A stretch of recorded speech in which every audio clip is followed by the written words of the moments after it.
A great Saturday afternoon to everyone in mid-November. Welcome to the campus of Case Western Reserve, specifically here at DeSanto Field. As you see the Spartan Marching Band on the field, it's homecoming weekend, it's senior day, and it is a all-academic bowl day today as the Spartans of Case Western host their rivals from, that state to our east, Pennsylvania, the Tartans of Carnegie Mellon. My name is Ron Yantz. Andrew Rossman is my partner, and we welcome you into our broadcast booth for this afternoon's football game. It's Week 10. Carnegie Mellon is 8-1. Case Western Reserve is 6-3. And Andrew, Carnegie Mellon comes into this football game obviously playing very well. The Spartans come in as they warm up a little banged up, and it starts with their quarterback. Yeah, so today we're going to see, as far as we know, Aaron Phillips for, we'll say almost exclusively for this game today. Fromberg out with a hand injury. Phillips, as we look ahead to next year, it's probably going to be his show. Good chance for him today to really take command of the offense. And, hey, everything to play for these guys. Again, like you mentioned, Carnegie Mellon coming in. Basically a playoff spot on the line, playoff play-in game for them, and Phillips is going to be the one that has to set the tone early. So they're missing their quarterback on offense. They're missing Ethan Dahlem, one of their wide receivers, the Spartans, but they feel good, as you said, about Phillips. Defensively, though, they're missing some key guys. Actually, it's the third week they've missed key guys, and they've lost 3 games in a row. It certainly correlates, doesn't it? Yeah, sure. And when you look at the schedule this year, we knew it was backloaded. We knew those last 4 weeks were going to be a much different level of competition compared to the start of the season. And if you look at one matchup where Carnegie Mellon has a pretty decided advantage today, that's going to be their offensive line against the depleted Case Western defensive line. And injuries happen. That's just a part of the sport. It's imperative that these backups today step into the role, trust the coaching, trust the technique, and see what they can do. So it's Caden Tong, the defensive end, that's out, and it's Ryan Cabrera, the outside linebacker, that are out. They have both missed time the last 3 weeks. They are both, veteran guys and certainly missed. Okay, let's talk about Carnegie Mellon for a second. They come in with only 1 loss. They come in with a defense, and talking to Coach Greg Debelak, Case Western's coach this week, Carnegie Mellon comes in with a defense, Andrew, that Coach Debs called a national championship caliber defense. Yeah, and we'll touch on it. It starts and ends with the 2 Corey brothers at the outside linebacker position, and when your 2 best players on defense are outside linebackers in a 3-4 defense, that's going to lead to the success that you're going to see. And we'll run through it. It's going to be at all 3 levels, the D-line, the linebackers, and the defensive backfield. This team starts and ends with the defense, and it starts with the Corey brothers up front. He's Andrew Rossman. I'm Ron Yantz. We are at Case Western Reserve University. Up next is a talk with the coach, John Schwartz, our Vice President of Communications in the Athletic Department. As always, sits down with head football coach Greg Debelak. That's next. At University Hospitals Druzinski Sports Medicine Institute, we believe all big games are created equal. So when Lulu came to us with a sports injury, she received the same level of care as Cleveland Browns star running back Nick Chubb. Sure, they may dominate different leagues, but our all-star team treats both the Pee-wees and the pros, because your comeback is our victory, and we want to develop the best care plan for you.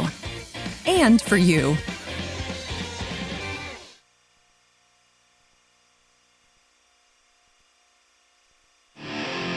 And welcome inside DeSanto Field as we're just minutes away from kickoff here. A big day as Case Western Reserve University comes into the 38th Annual Academic Bowl against 13th ranked Carnegie Mellon. Final game of the season for the Spartans. It'll also be homecoming, senior day. You name it, it's happening here today at DeSanto Field, and we'll get started in just a few. But first, joined with head coach Greg Debelak as we get set to get ready for kickoff today. Coach, before we talk about today's game, let's go back, talk a little bit about last week. Obviously not the desired outcome, a 30-20 loss to Grove City.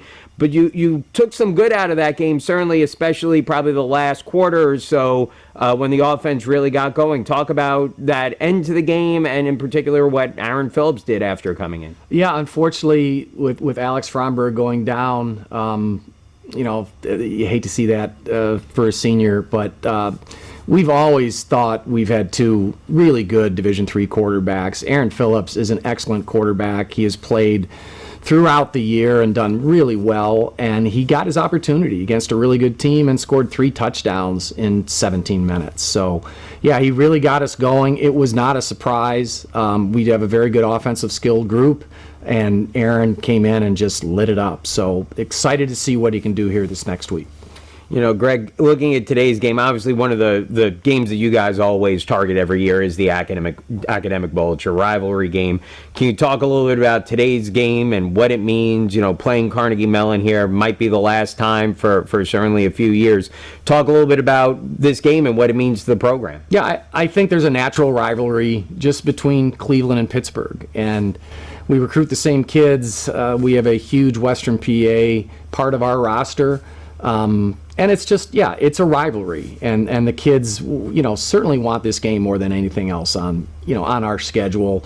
The last 3 weeks have been rough, but they refocused on Monday, and they really want this game. They're putting in the effort in the week to come up with a W, and we're trying to dedicate it towards this senior class who hasn't had that opportunity to get that win against Carnegie Mellon. But we'll talk a little bit more about that senior class in just a bit, but can you give us a little bit of a scouting report on Carnegie Mellon? I mean, obviously a very talented team, was in the tournament 2 years ago, seems to be the last few years always at the top of the PAC. Talk a little bit about them and what challenges they present to you. Yeah, they are, their ranking is well earned. They are one of the nation's best defenses. That crew has been together 4 or 5 years. It's all grad students and seniors. I think they have one junior. So, they're really good physically, and they are super experienced, which makes them even that much better. And offensively, they have kind of turned the direction of their offense around the last 2 years. They can score points. They can run and pass. They're a really good Division III football team. This will be the last game for your senior class, which includes a number of graduate students who are in their 5th year as well. Can you talk a little bit about this class, what they meant to the team, how they've advanced the program a little bit as we head into recognizing them for Senior Day? Well, I tell you what, how I view this group is, boy, they've gone through some tough times, and not just on the football field, navigating the pandemic. They came in during the pandemic. So I think that made them really close, and they've just put their head down and just gone to work. They really are a hard-working group that, again, has had some obstacles put in their way, and they've just kind of put their head down and tried to work their way through it. A good group. We're going to miss them. They provided great leadership over the last 2 years, and that's I think where we'll miss them the most as we prepare for the 2025 season. Is okay, it's a whole new group of leaders, and we have to replace a super senior group. Well, Coach, thank you very much, as always, for joining us. We'll come back in just a few minutes. Case Western Reserve kicking off against Carnegie Mellon. It'll be a big game here at DeSanto Field for homecoming, the Academic Bowl, and again, Senior Day starting in just a few minutes. To be able to say you learned poetry from Ohio's Poet Laureate. There's a lot of opportunities to do research as an undergraduate student. I've actually had a chance to file for a provisional patent on my research. We built a pediatric pulse oximeter for use in developing nations. We built a hypodermic needle incinerator. Thanks to ThinkBox, I'm developing my concept for a fuel injector that makes jet engines safer and more efficient. It helped me earn a trip to meet President Obama and pitch my company to investors from the TV show Shark Tank. All I heard was, you have been admitted to Harvard Law School. You come out on the other side and just realize, wow, this is what I can do. This is how far you can go. And it feels really good.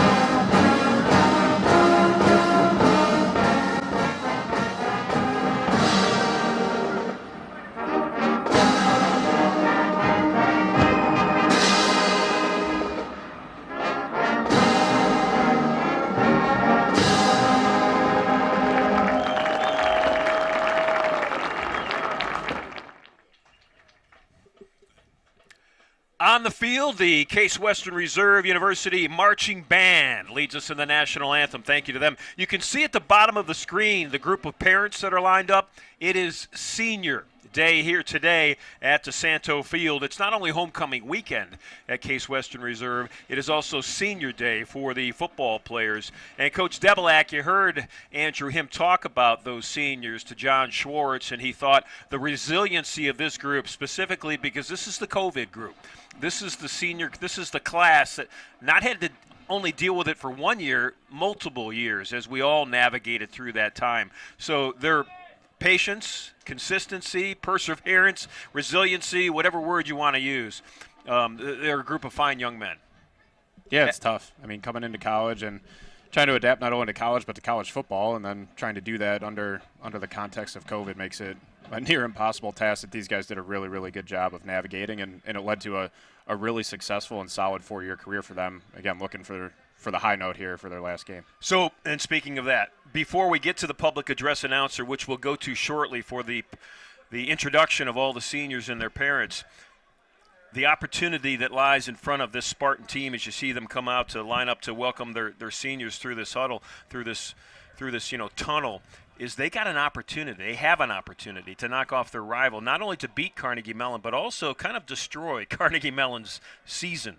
And what does that mean as a former player? This is everything. It's today's homecoming. It's senior day. All that's fun and cool and leads to the atmosphere, but everything is focused on the game on the field. Mentioned earlier, Carnegie Mellon, this is a win and you're in type of scenario. Everything that we've read and seen, if Carnegie Mellon's able to finish 9-1, they will be able to qualify for the postseason, which is obviously every team's goal. Carnegie Mellon on paper is the better team today. You play the game because upsets can happen. So Case Western has every motivation in the world to go out, ruin Carnegie Mellon's day, and try and knock these guys out of the playoffs. We're going to go to the public address announcer as we introduce this year's senior class. Ryan Cabrera.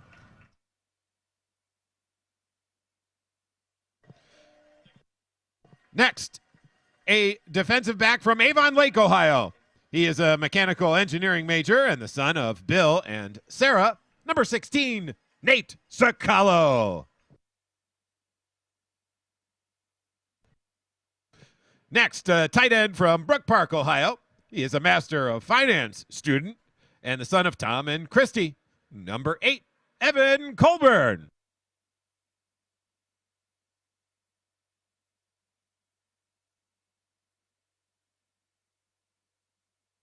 Next, a wide receiver from Painesville, Ohio. He is a finance major and the son of Jack and Dina. Number 14, Noah Coyne.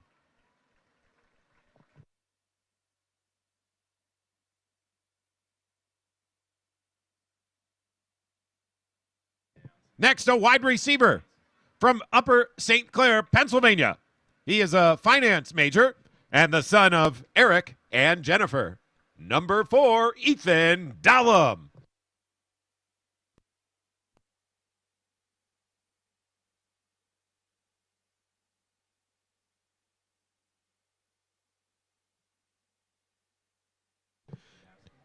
Next, a defensive lineman from Bethel Park, Pennsylvania. He's a mechanical and aerospace engineering major and the son of Anthony and Nancy. Number 0, AJ Dudowski.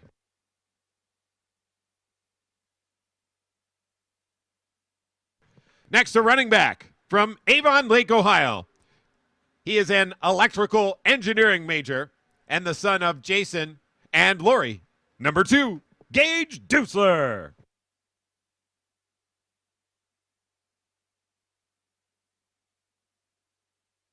Next, a linebacker from Billings, Montana.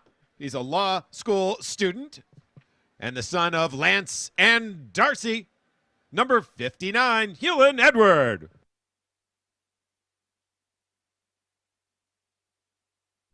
Next, a defensive back from Pittsburgh, Pennsylvania. He is a biology major and the son of Darren and Barbara. Number 21, Braden Frank.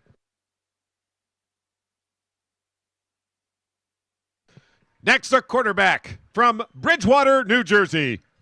He is a business information technology major and the son of Evan and Kim.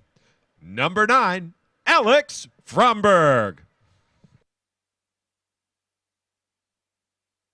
Next, a running back from Hartville, Ohio.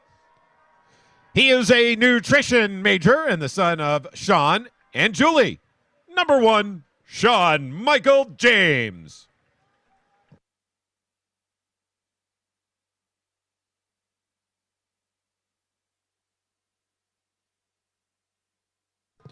Next, an offensive lineman from Niskayuna, New York. He's a business management major and the son of Chris and Chris. Number 67, Peter Kelly.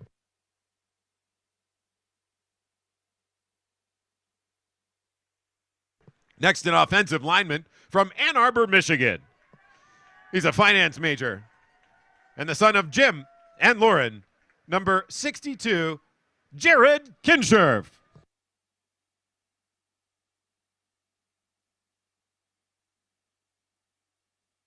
Next, a defensive lineman from Pittsburgh, Pennsylvania. He is a mechanical and aerospace engineering major and the son of Joseph and Ann. Number 98, Joseph Mealy.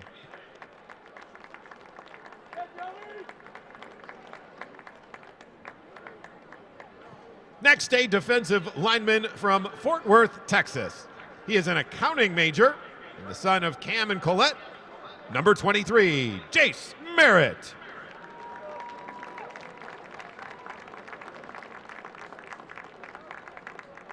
Next, an offensive lineman from Bellevue, Washington. He is a mechanical engineering major and the son of Ryan and Elizabeth. Number 64, Cole Mullenix.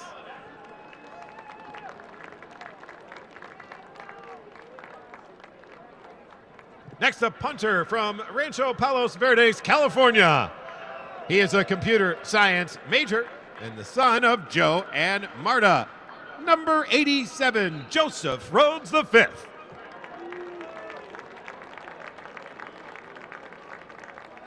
Next, a linebacker from Northfield, Illinois.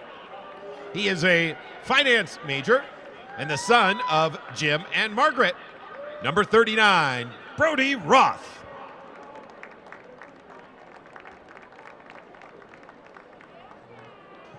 Next, a defensive back from Los Lunas, New Mexico.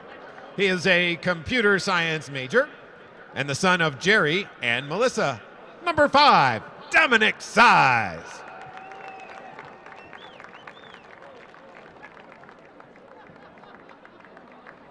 Next, a linebacker from Belmont, Massachusetts. He is a nutrition major and the son of Michael and Susan.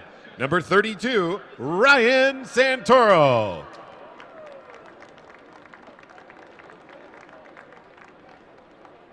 Next, a defensive back from Avon Lake, Ohio. He is a business management, finance, and marketing major and the son of Michael and Suzanne. Number 18, Michael Stewie.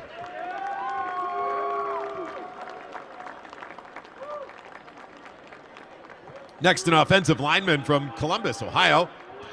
He's a business management major and the son of Tony and Patty. Number 68, Tony Thivener.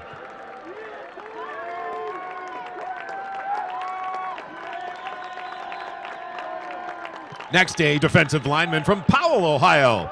He is a finance major and the son of Aaron and Sandy and Manny and Lauren. Number 10, Caden Tong.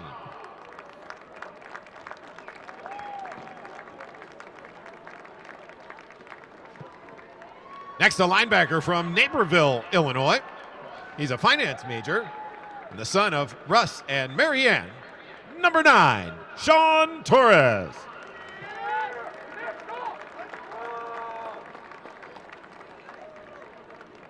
Our final graduating player is a linebacker from Raleigh, North Carolina. He's a finance major and the son of Jeff and Jennifer. Number 8, Gabe Truck.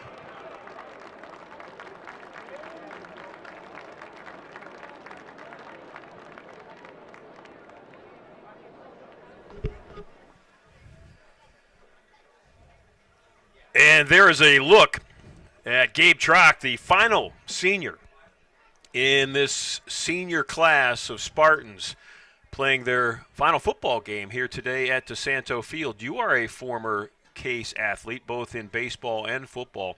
What are the emotions that the seniors are facing right now, knowing that this is the final time they're putting on their uniform, taking the field with guys that they've played with in many situations for 4 years? Yeah, so football's a little different. There's really not adult league football that you can play. You think about men's basketball, women's soccer, baseball. You can continue to play after college pretty easily. It's pretty popular. Football, this is it. You got one more chance to play, put on this uniform, and oh, by the way, that chance comes with the opportunity to completely ruin the season of your arch-hated rival. So, hey, that sounds like a pretty good recipe for me. I'm excited to be here. I'm excited to watch it, and I know those players down there feel the same way. It's a real good look at that senior class with all of their parents. And, when you think of some of the seniors this year, and we certainly don't want to shortchange anybody, but, just defensively, you got Mealy, you've got Dodowski, you've got Torres, you've got Trock, you've got Dominic Size, Nate Sicalo, some of the starters. You've got Caden Tong, who's a grad, Cabrera, who's a senior. And then offensively, you've got Alex Fromberg, who won't get to play today because he broke his hand in the loss a week ago to Grove City, the quarterback that has led this Spartan offense to just, a great season offensively. Peter Kelly, an offensive lineman, Tony Thivner, a center. Noah Coyne, Fans, a let's talented hear it wide one more receiver time that we'll for see. the 20. And then from the running back slot, a couple of guys, Sean Michael James and Gage Dusler. So there's Fromberg, number 9, in your shot right there. And you can see on his throwing hand, you can see the pseudo cast that he has on his right hand, his right pinky. And Alex, I think, is going to be one of the senior captains that goes out to middle of the field here to have the coin toss with Carnegie Mellon and the officials. There's a look at the royal blue of the Case Western Reserve University football team. The football season ends today. It was a season that started with great promise, 6 games and 6 wins. And we all knew that, the road would get tough, specifically this top-heavy President's Athletic Conference this year with the defending champion, Grove City. You've got Case Western Reserve, Carnegie Mellon, Washington and Jefferson and Westminster. All of those teams made it through that first part of the schedule undefeated.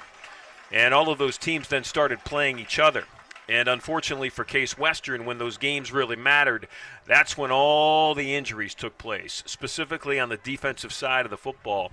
And in a tight game, and the losses have been tight, if you're missing key guys, that really leads to, situations that you normally wouldn't be in. I mean, players are starters for a reason, right, Andrew? You are a starter for a reason. That's because you are the best player in the eyes of the coaches at that particular position. So when you're missing guys, it really hurts. Here you see the seniors and the captains marching to midfield. You got Sicalo there. You've got Coyne. Coyne is number 14, and Sicalo is number 16. And joining him as they walk out to the center of the field for the coin toss will be Jace Merritt. And also out there for the Spartans is Tony Thivner, 68, in the bottom of your screen there. Let's go to the officials.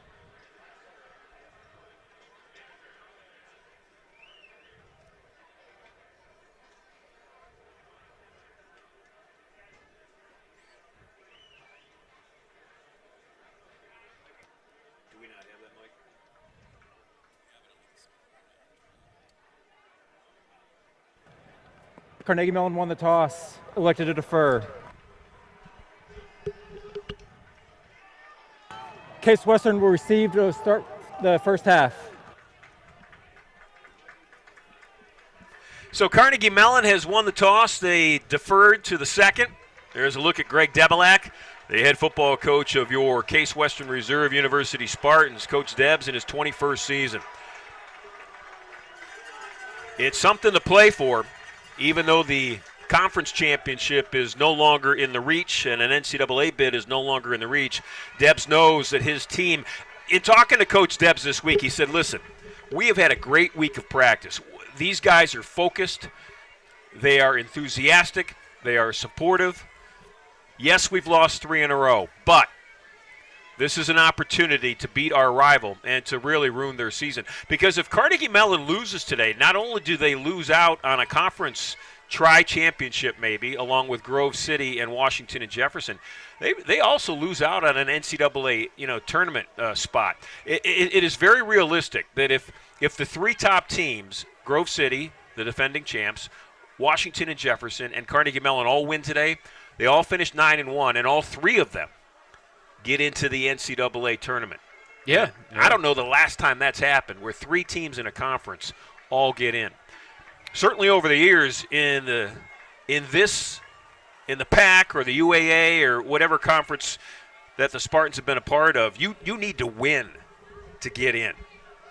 You can't be a one-loss team, not win your conference and get in. We're ready to kick it off.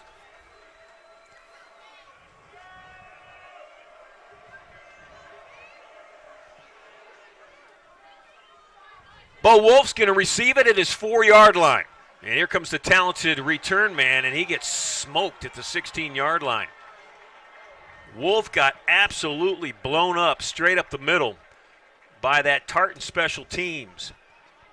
And in on the tackle for Carnegie Mellon was number 8, Robert Corey. That's a name that we'll say a lot. Well, you'll hear the Corey name a lot, because if it's not him, it will be his brother Thomas. So good start for Carnegie Mellon there. Special teams usually sets the tone, and that's exactly what they're looking for. Here's a look at Aaron Phillips. As my partner Andrew Rossman said, he is the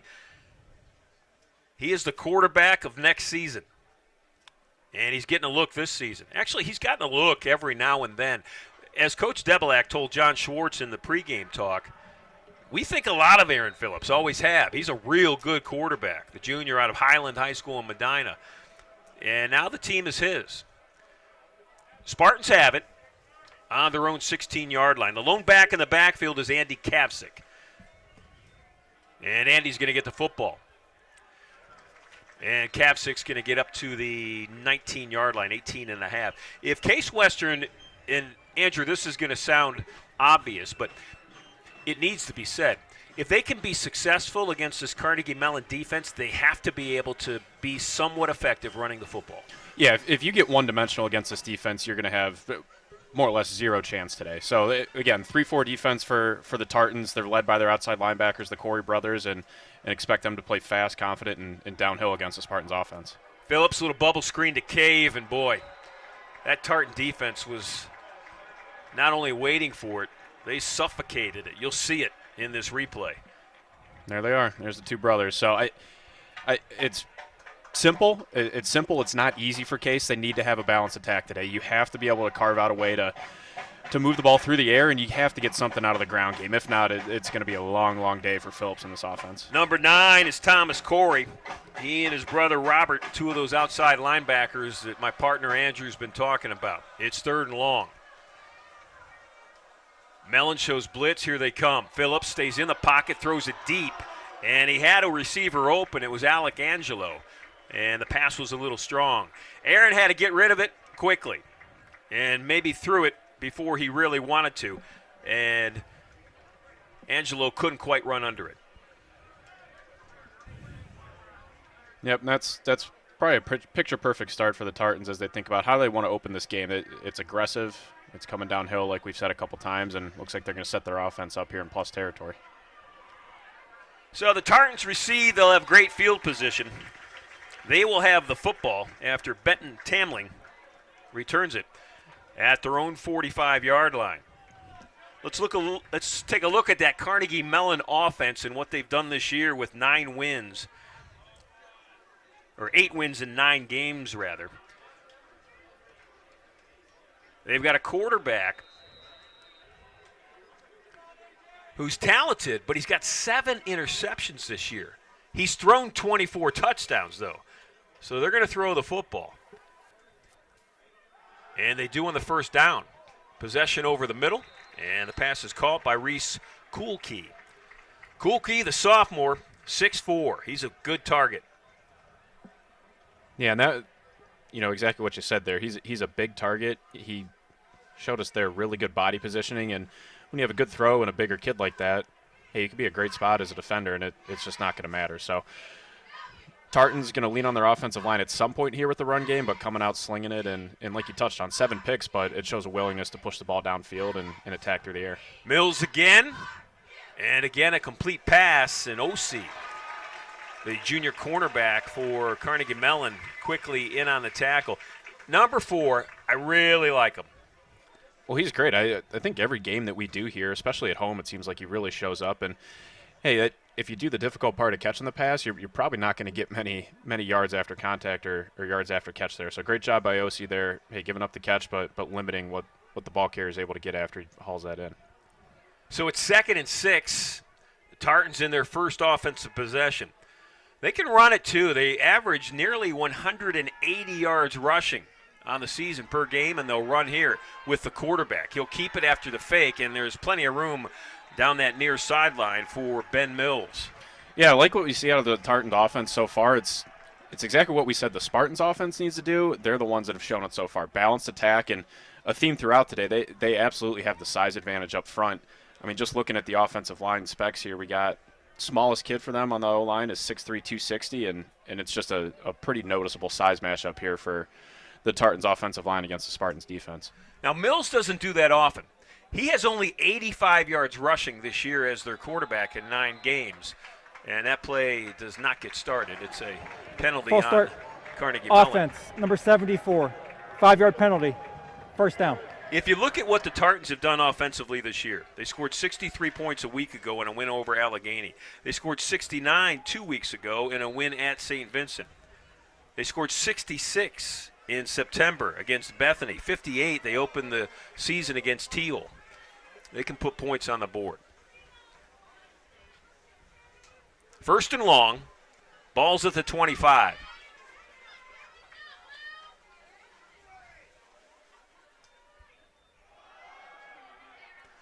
First handoff, and that's Vasiliadis. Trey, the grad student, 195, packing the meat.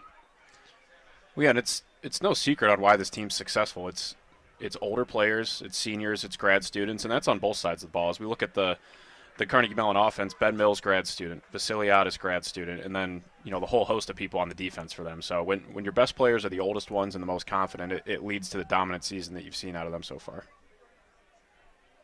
So it's a good gain for Vasiliadis. It sets up a 2nd and 7.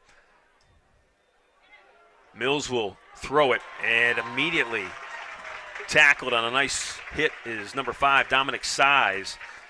Size gets the tight end.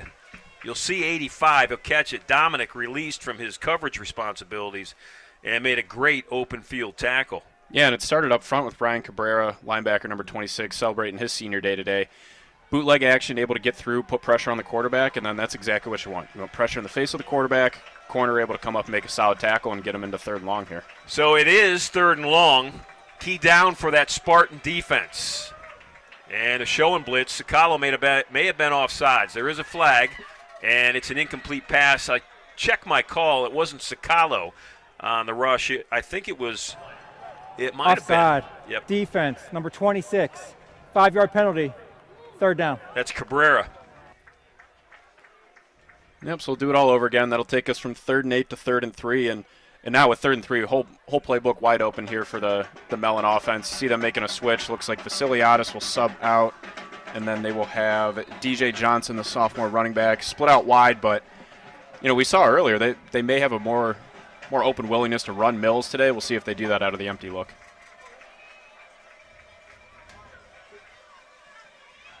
He'll run it, and he'll get the first down, and he'll get a touchdown. Carnegie Mellon on a quarterback draw on 3rd and 3. They get 13 from the 13-yard line, and the Tartans are on the board first. Great blocking.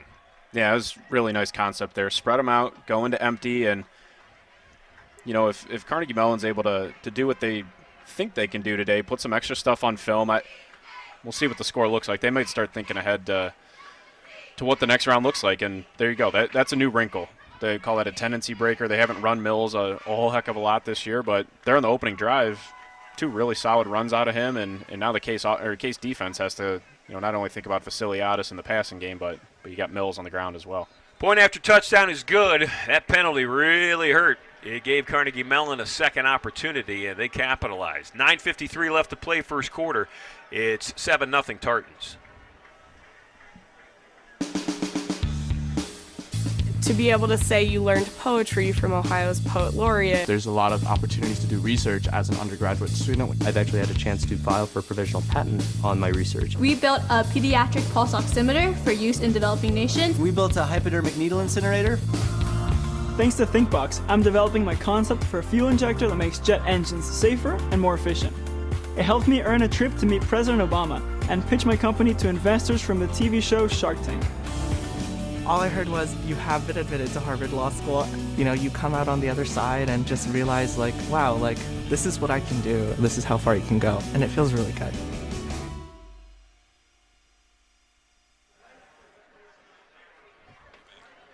DeSanto Field, the site today. And the Tartans of Carnegie Mellon made their way from Pennsylvania to our campus with an opportunity to wrap up a President's Athletic Conference championship. It could be a co-championship, could be a tri-championship with Grove City and Washington and Jefferson, depending on how the rest of the games play out today. And that's your score just a couple of minutes in to this football game. Ron Yantz, Andrew Rossman along with you today. Mike Becker is our director. Our final football game of the season. Phillips, the quarterback for Case Western. Aaron replacing the injured Alex Fromberg. And he'll throw it over the middle. Pass is caught. That's Alec Angelo.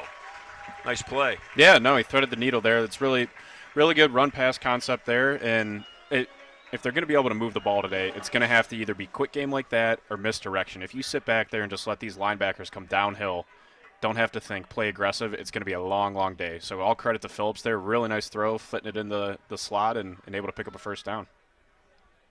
Lone back in the backfield is Andy Kavcik. And this is Sean Michael James in motion. And that's a throw behind Noah Coyne.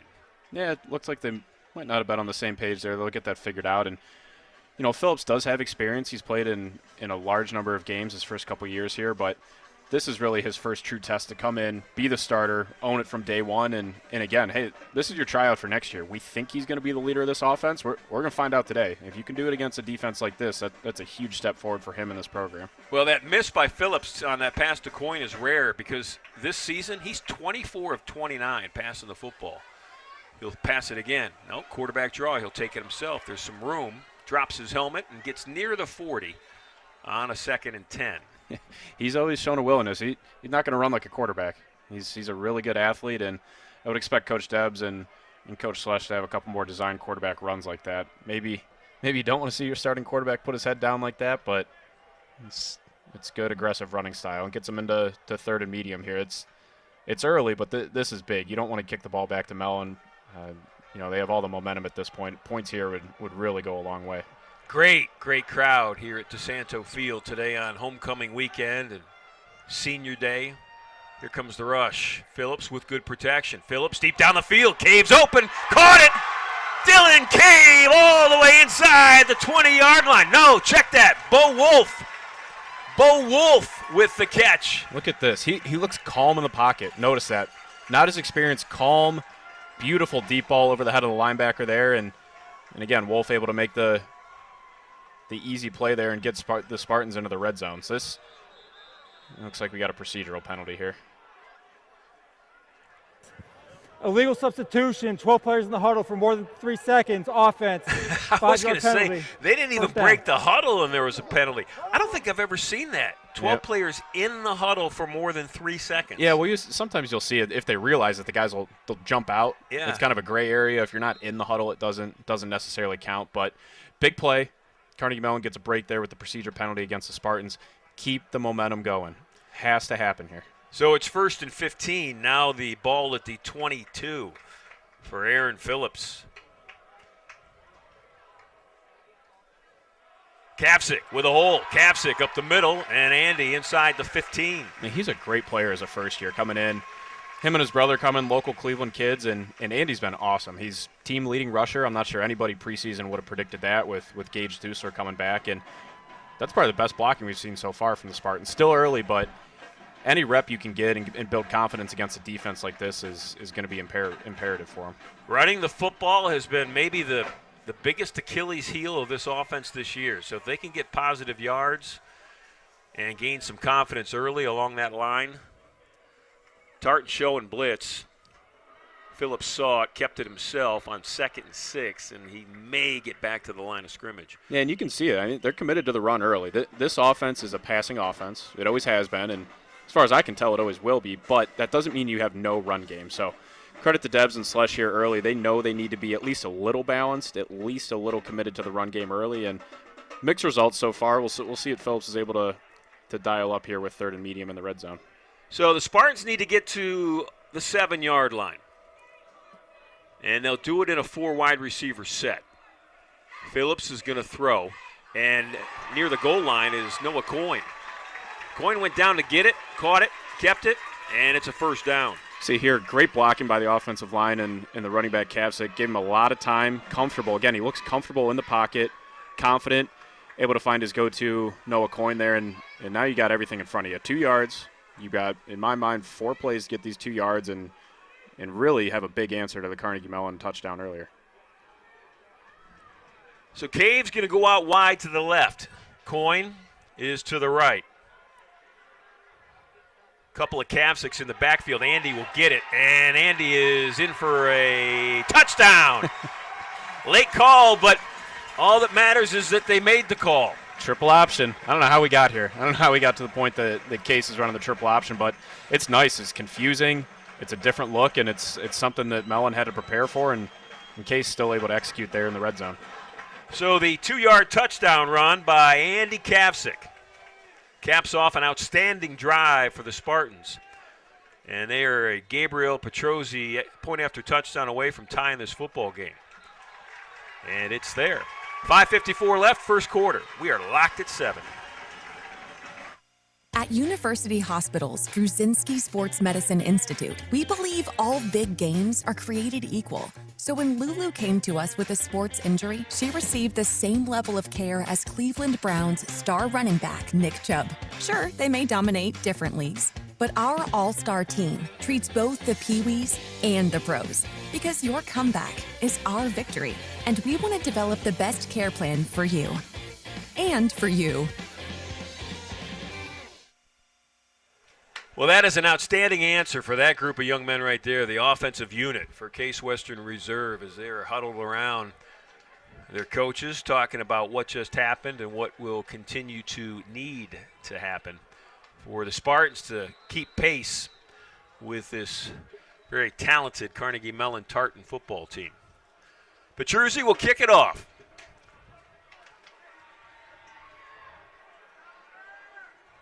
And Corey will return it.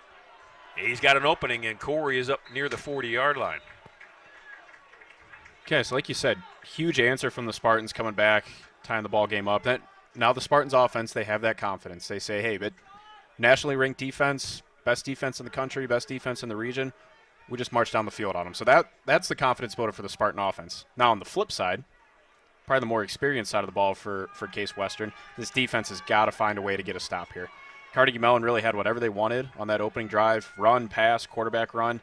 Again, Spartans defense, whatever you got to do, your best calls here, find a way to get off the field. Ben Mills is in the shotgun.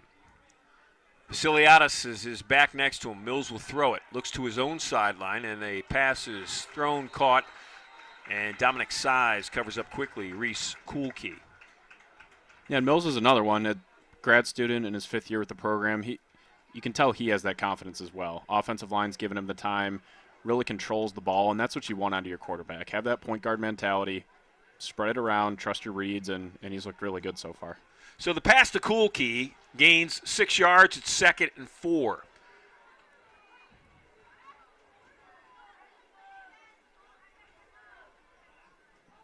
McCullough is in motion, number 25. Vasiliadis with the handoff, and good defense by the Spartans. Yeah, 21 is Trey Vasiliadis. He's been here, it seems like a decade. I'd be shocked if he doesn't show up in the top 5 of a lot of their career rushing statistics, career scoring. Vasiliadis called a do-it-all back. We expect to see him in the pass game to some extent today. And again, he's been there forever. Him and Mills have a really good connection with them both being grad students, and it's really contributed to this powerhouse offense. 3rd and short. Spartans looking for a play. Vasiliadis will get the handoff. Vasiliadis near the 50. That's enough for a first down. Yeah, and so far, again, that pretty balanced attack. We expect this offensive line to really start to lean on the, say, inexperienced or thin defensive line for the Spartans at this point. And again, you can see pretty quickly why this Tartan offense has had success this year. I mean, you read it off. They've scored, it seems like, more than 45 points in almost every game this year. 1st and 10 at midfield for the Tartans. Mills will throw. Quick throw to his left. Caught and quickly tackled is Will Squibb. Squibb got hit by Osi, and also coming in was Henry Bush. Or actually, it was Phil Laverty. Phil's 36, Henry's 35. And they both play on the outside. Dean Kaler, or President Kaler, I should say. President Eric Kaler of Case Western Reserve University. I am certain somewhere in his academic journey he was a dean as well. Have you ever been a dean, Andrew?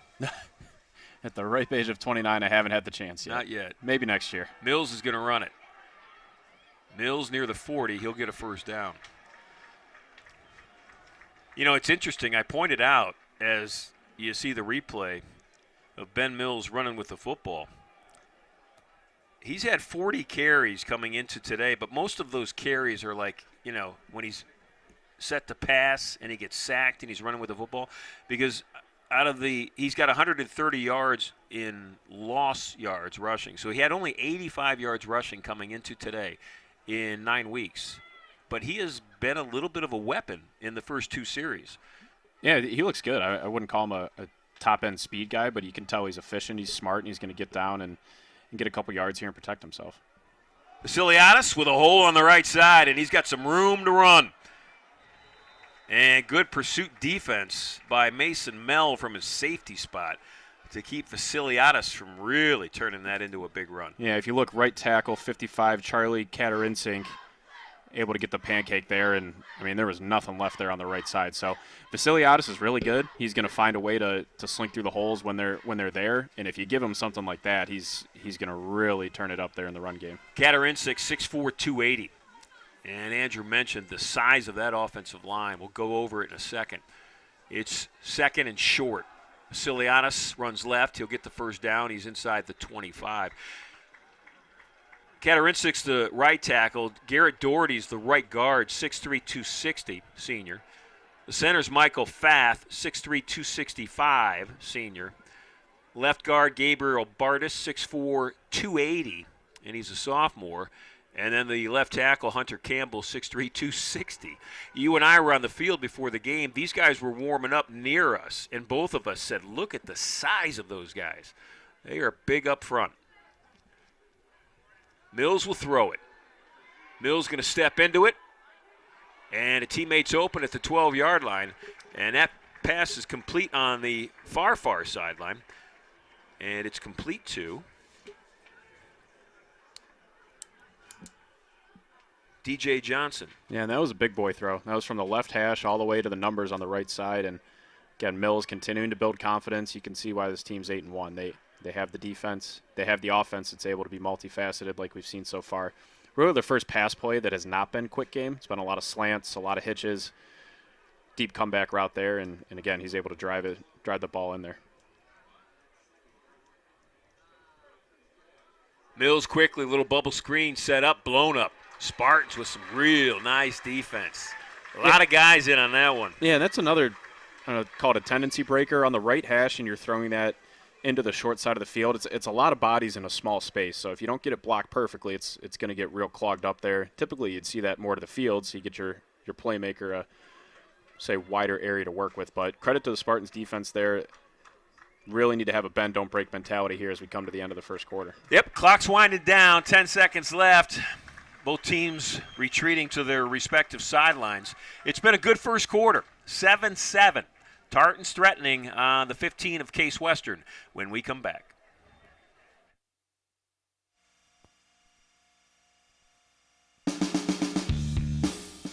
To be able to say you learned poetry from Ohio's poet laureate. There's a lot of opportunities to do research as an undergraduate student. I've actually had a chance to file for a provisional patent on my research. We built a pediatric pulse oximeter for use in developing nations. We built a hypodermic needle incinerator. Thanks to ThinkBox, I'm developing my concept for a fuel injector that makes jet engines safer and more efficient. It helped me earn a trip to meet President Obama and pitch my company to investors from the TV show Shark Tank. All I heard was, you have been admitted to Harvard Law School. You know, you come out on the other side and just realize, like, wow, like, this is what I can do. This is how far you can go. And it feels really good.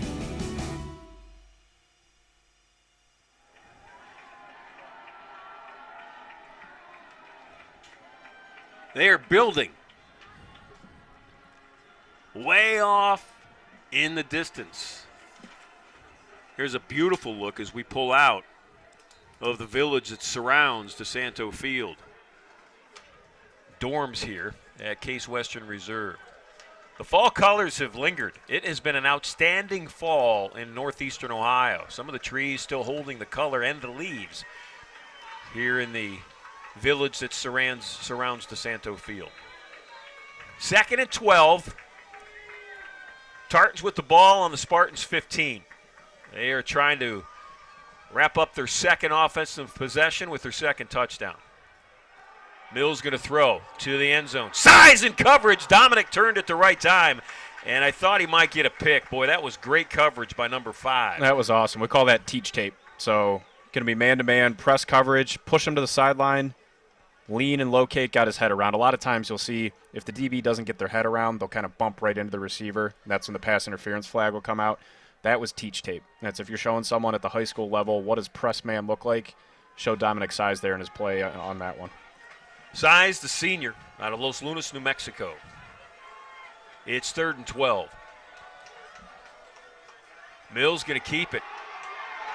And the Spartans going to stuff him up. Gabe Trock had him in a hurry. Trock stopped him at the 15. He got some teammates to help him. Here we go. More teach tape. Watch him take on number 6. Boom.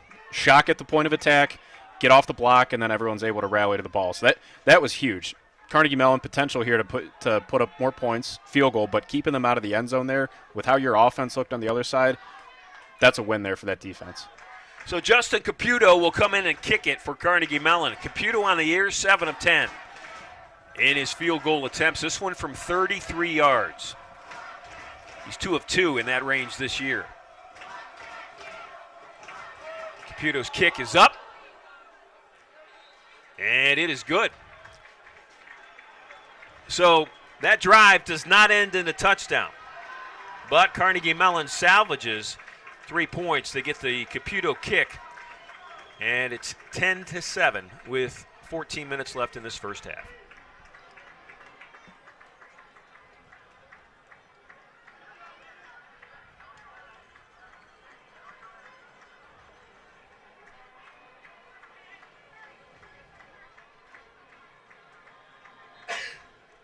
Okay, so like we said, Ron, first drive coming out, Carnegie Mellon able to find the end zone, Case able to find the end zone. Looks like both offenses are going to be able to find success today. Anytime you can hold someone to a field goal, this will be one of those games. Field goals aren't going to win it. You're going to need touchdowns, and you're going to need to be able to answer. Case defense in the red zone there, able to stand up, get a stop. Now this offense, we saw Aaron Phillips really build some confidence last drive with Kavsik on the ground. See if they're able to duplicate that and answer and respond to Mellon here. Kavsik and Wolf are set to return it, and this will be Kavsik with it inside the 10. And up across the 25 for Case Western is Jake Kavsik, the brother of Andy. Got about 2 names we're going to say today. We're going to say the Coreys, and we're going to say the Kavsiks. Makes it easy on us. Kavsiks are the youthful, the first years out of Gilmore Academy, and the Coreys for Carnegie Mellon on defense are the grad students. I think they're grad students. Oh, yeah. Yeah. God, I hope so. I hope they're not coming back another year. Thomas at left outside linebacker and Robert in the middle. Sean Michael James in motion, and a whistle and a flag. He's got a little too excited. Case's offense this year, averaging 126 yards rushing per game. You can see the great crowd on a beautiful fall afternoon. That surprises me because I think they have been largely ineffective running the football. Now, maybe most of these yards were, totaled in those early 5 games, but it's certainly against better defenses is one place that they've struggled. And a quarterback draw for Phillips on 1st and 15. And he's going to slide safely at the 30-yard line. Yeah, so there's the wild card. That the quarterback run game, it's always a numbers game, especially if you have five linemen, 5 defenders. Well, if you win the one-on-one blocks there, the quarterback's going to have a big lane to run in. Phillips, we know he can pass. He said he's been highly efficient this year. He's, I think, coming in 24 out of 29 like he cited, but I think his dual threat capability is going to be really what can drive this offense to have success. And to be fair, in the first quarter, the Spartans ran the football well. They had 5 carries for 52 yards. Phillips is going to do it again. This time he kind of tucked himself behind Zach Miller. Big number 72. Miller, 6'6", 290, a junior. You see Miller making the lead block there. And he picked up yards almost to a first down. Now, what you got to be careful of, you can't go back to it one too many times. 2 quarterback runs there in a row. If you're going to do it, maybe you need to do it through a little different look. Carnegie Mellon's going to be coming downhill. You can see they got the double linebackers in the A-gap here. We'll see how they adjust. Dusler in the lineup now on the left hip of his quarterback. Fake to Gage. Phillips in trouble, and he's sacked at the 25-yard line. That play never had a chance because coming from that far side in a hurry was Evan Roper. Yeah, and that's a play where Mellon had a run blitz on. If you see that it turns into a pass, you just progress the blitz. Keep it coming. Able to get the big stop there, and now the Spartans will have to punt it and have the defense rise up again. Parker Owens was also in on that tackle. Look at the punt.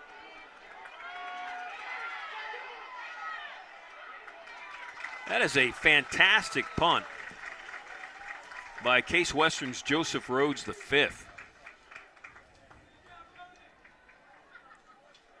Yeah, no, that's big, especially if you go, we'll call that 3 and out for all intents and purposes there. Able to flip the field a little bit, help your defense out with field position, but that drive there a little frustrating. You had 2 solid quarterback runs and then just not able to execute there on 3rd and short and kind of miss an opportunity there. But, hey, we knew coming in this game was probably going to come down to who's able to make a splash play for the Spartans, whether it's on special teams or defense, and still waiting for that potential first turnover here.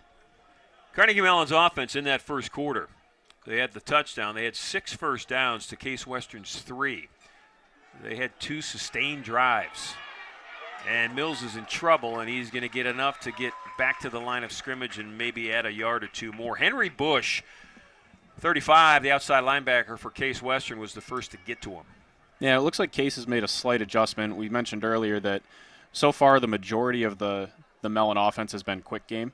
It's been hitches, slants, quick now screens. It looks like they've tightened the coverage down a little bit. Take that away and then let your linebackers go get after the quarterback. That's Bush right there lined up on that far side at defensive end. Mills will throw. Caught near the first down marker. And Reese Kuhlke is brought down on that far sideline by Dominic Sides. You know, they couldn't resist. I just said how they brought the coverage down and they took away the quick game, and then Mills able to execute a quick hitch there and get him into 3rd and short. So, again, with the quarterback run game so far, Vasiliadis, we know his potential. When you get in 3rd and short, it makes it really tough and strains the defense in a situation like this.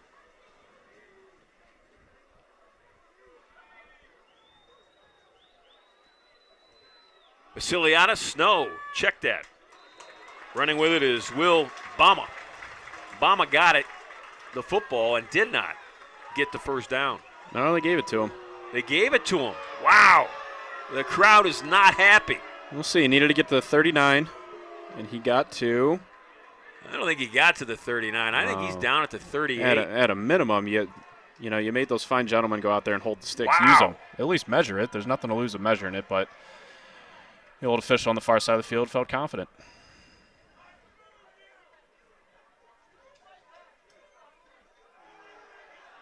Mills looking to run, thinking about throwing. He'll tuck, and he'll get tackled by Sakalo.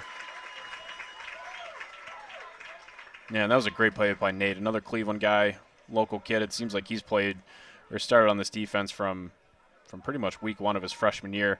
Kind of got put in an awkward situation there. He was the flat defender, sees the quarterback coming up. You got to make a choice. Do I stay in coverage? Do I come up to the quarterback? And he did a nice job of kind of playing that in between, stopping the quarterback for a short gain. 16 in your shot there. He has started in every game in all 4 years here at Case Western. 2nd and 6. Mills, deep, far sideline, size and coverage, the comeback, and it's a great catch. Great comeback by Brendan McCullough.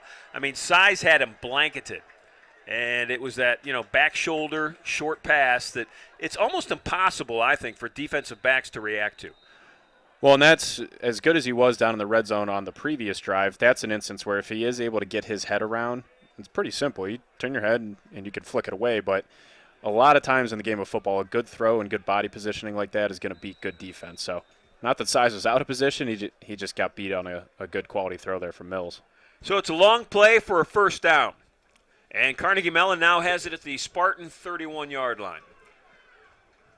Tartans lead 10-7 in a game. If they win, they wrap up a share of the President's Athletic Conference Championship and a bid to the postseason.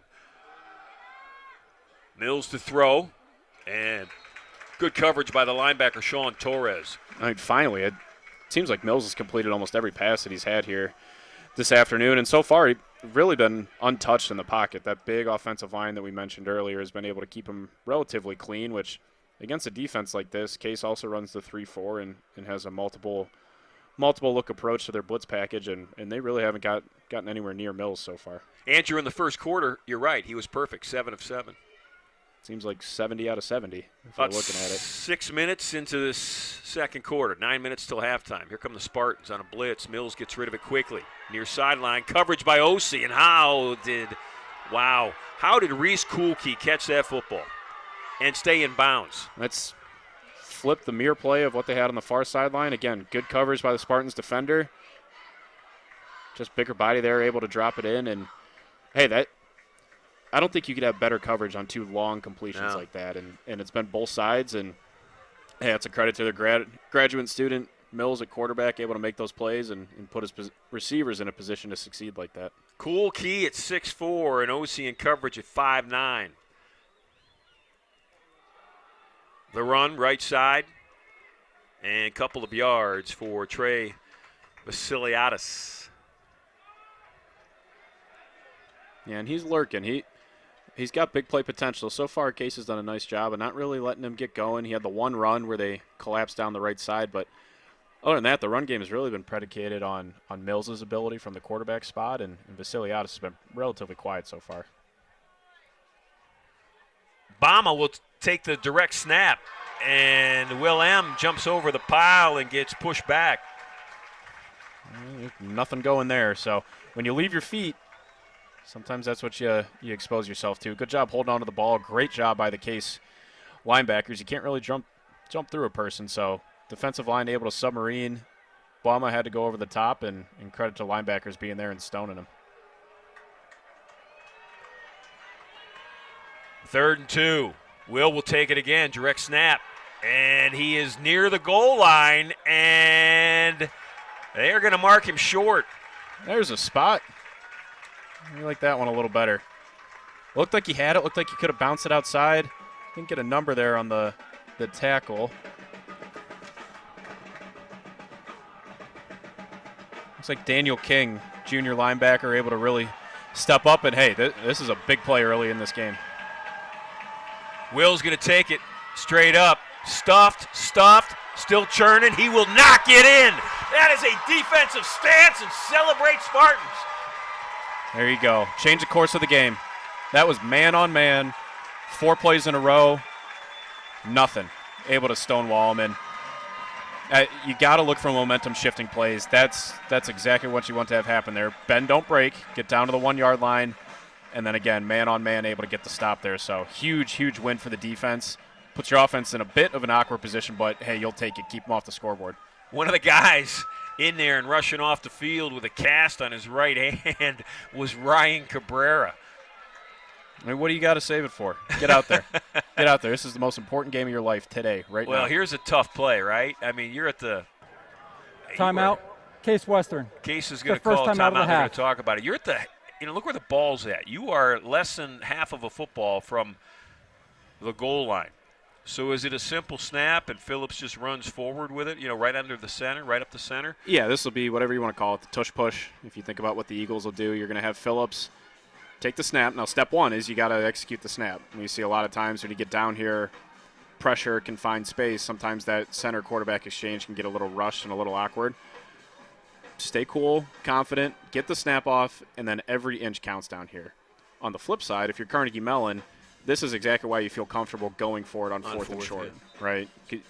You have that high-caliber defense, pin the Case offense back in here, and, hey, secret's out. They're not going to throw it on this play. Okay, they're going to put their head down and try and bowl it out for a couple inches. Thanks to our crew, Andrew and Kevin, Brian on replay, and, of course, our director, Mike Becker. Final football game of the season, but we've got men's and women's basketball starting soon with University Athletic Association play. And there's a whistle. Everybody's pointing at each other. Well, Carnegie Mellon did move. Yeah, if it's on Carnegie Mellon, that is the best offensive play short of a 99-yard touchdown that Case could have. Mellon moved and Case reacted. We'll see if we get credit for that. Full start. Didn't. Offense. Penalty force half to the goal. First down. I guess if you're going to have a penalty, this one is tolerable. Yeah. Yeah. So what is that?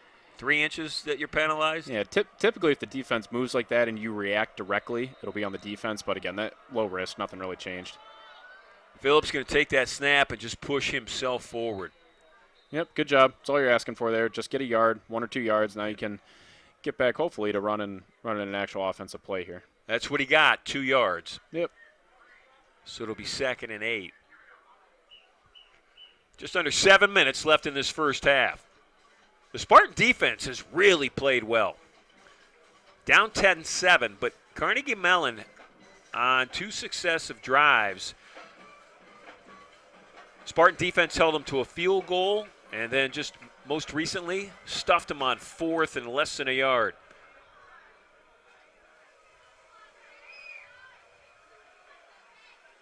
Weaving our way through is Kavcik.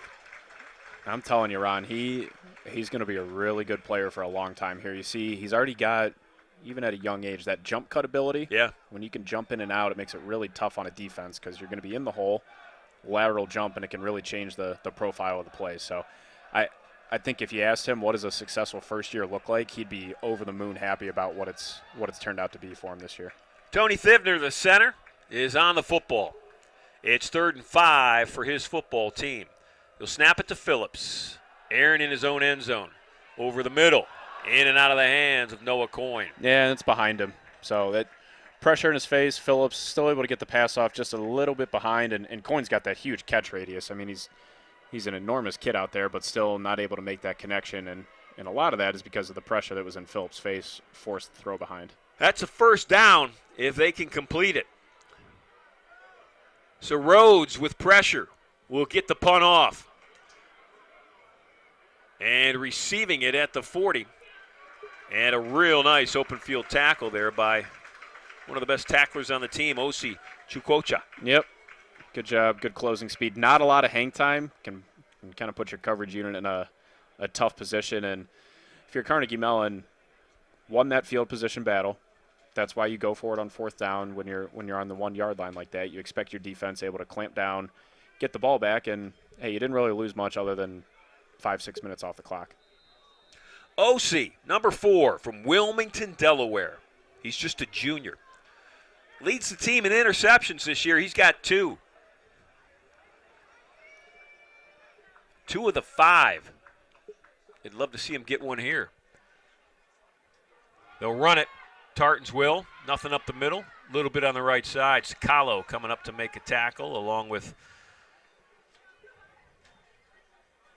I think that was Joe Mealy in there with him. Yeah, and I've been really impressed by the Case linebackers so far. They in that run game, they've shown a really good willingness and ability to take on blockers, whether it's the H-back or a pulling guard or tackle, and they've really stuffed them up the middle. It hadn't been much in the middle. Any success has been either the quarterback game or Vasiliadis on the edge.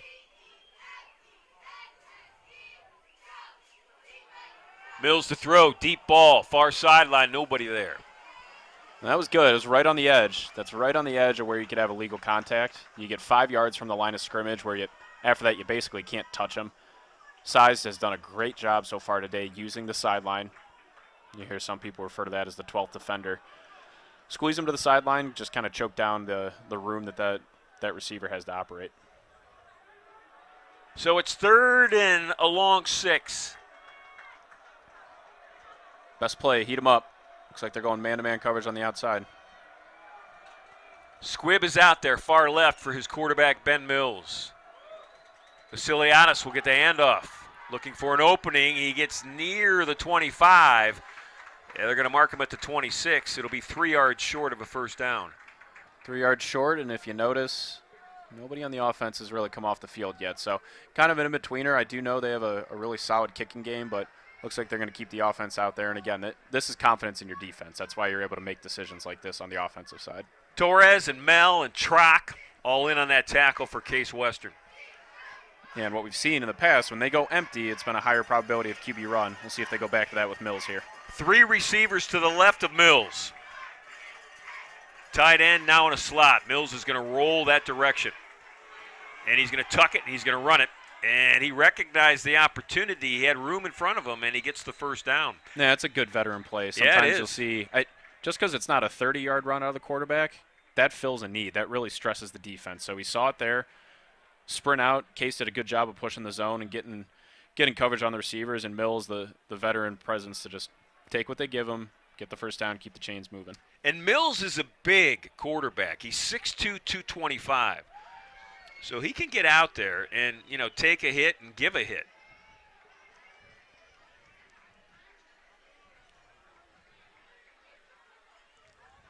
Fresh set of downs for Carnegie Mellon.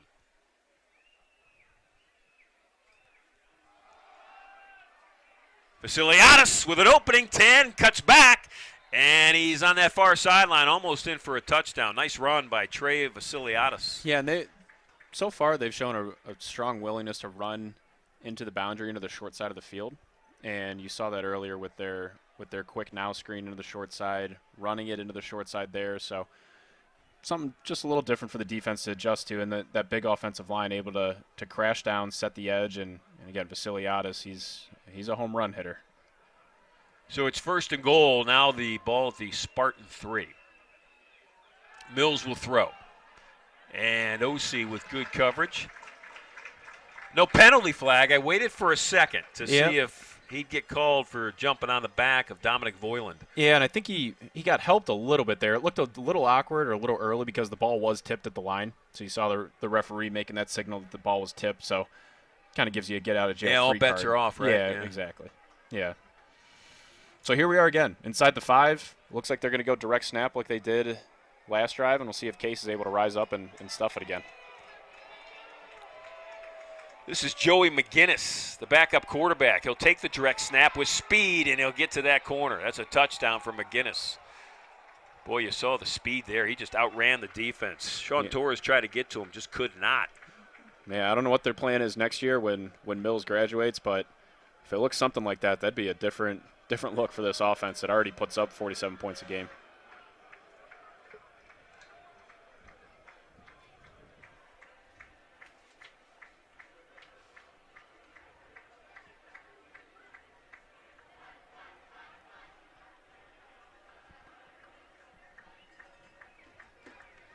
This is Caputo, and the kick is up, and it is good. So with 2 minutes and 39 seconds left in the first half here at DeSanto Field, the Tartans of Carnegie Mellon take a 10-point lead. To be able to say you learned poetry from Ohio's poet laureate. There's a lot of opportunities to do research as an undergraduate student. I've actually had a chance to file for a provisional patent on my research. We built a pediatric pulse oximeter for use in developing nations. We built a hypodermic needle incinerator. Thanks to ThinkBox, I'm developing my concept for a fuel injector that makes jet engines safer and more efficient. It helped me earn a trip to meet President Obama and pitch my company to investors from the TV show Shark Tank. All I heard was, you have been admitted to Harvard Law School. You know, you come out on the other side and just realize, like, wow, like, this is what I can do. This is how far you can go. And it feels really good.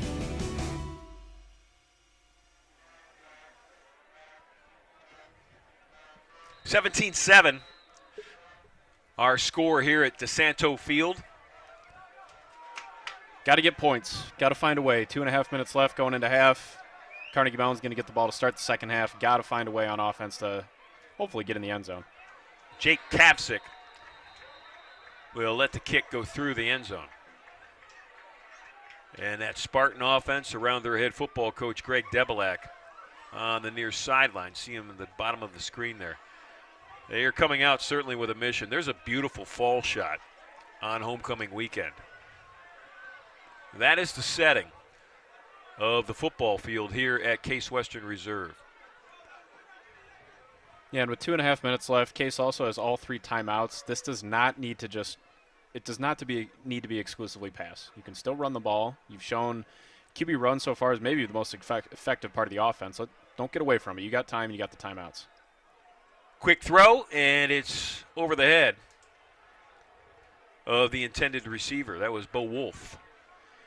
Yeah, and Phillips didn't have much time at all there. Thomas Corey, number 9, coming off the edge. And credit to Phillips. He could feel it. He knew he needed to get rid of it and clearly had an impact on the throw. Well, the Spartans have inserted probably their best blocking back, and that's Gage Dusler. I mean, Gage can also run it, and he's certainly proven that in his now senior season here. But Gage is in there right now, I think, to pick up those linebacker blitzes. And the Spartans jumped. Peter Kelly left a little early. Yep, that's probably 3rd or 4th of that variety today. Offense, number 67, 5-yard penalty, second down.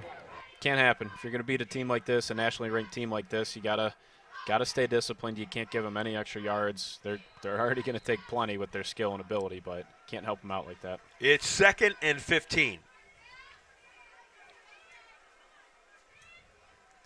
Well, the last thing the Case wants to do right now is have a 3-and-out, little screen set up and blowing it up. Jumping up and blocking that pass was Evan Roper. The last thing you want to do is give them the football back with, 2 minutes left in the half. Yeah, and they're trending right towards that, especially with 2 incomplete passes stopping the clock. Try to go to the screen game there.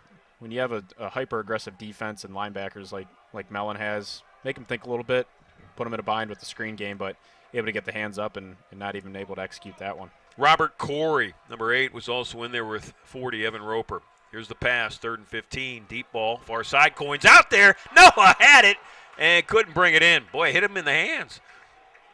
I mean, it was a perfect pass for a 6'4 receiver. Yeah, it was a great throw by Phillips. Gave him a chance. That's all you can ask for. And getting a little tight on the sidelines. Looks like he did have room to make the catch, just not able to pull that one in. So the Spartans are going to give it back to the Tartans, and Carnegie Mellon's going to have a whole lot of time. Rhodes' punt, another great one. Wow.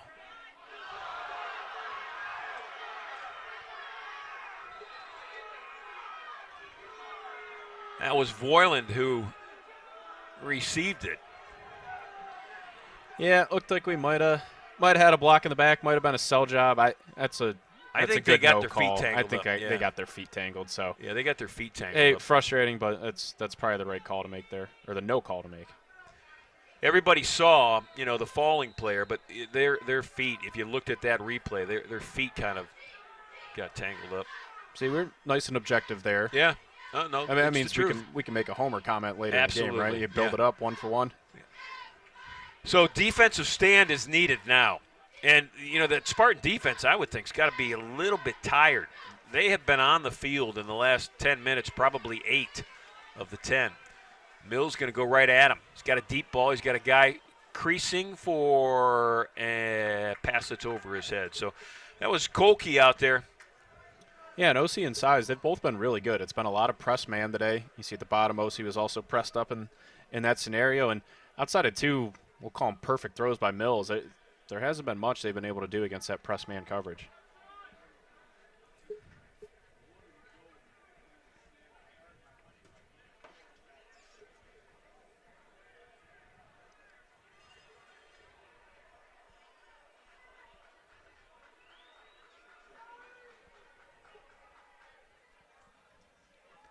Vasiliadis with a handoff.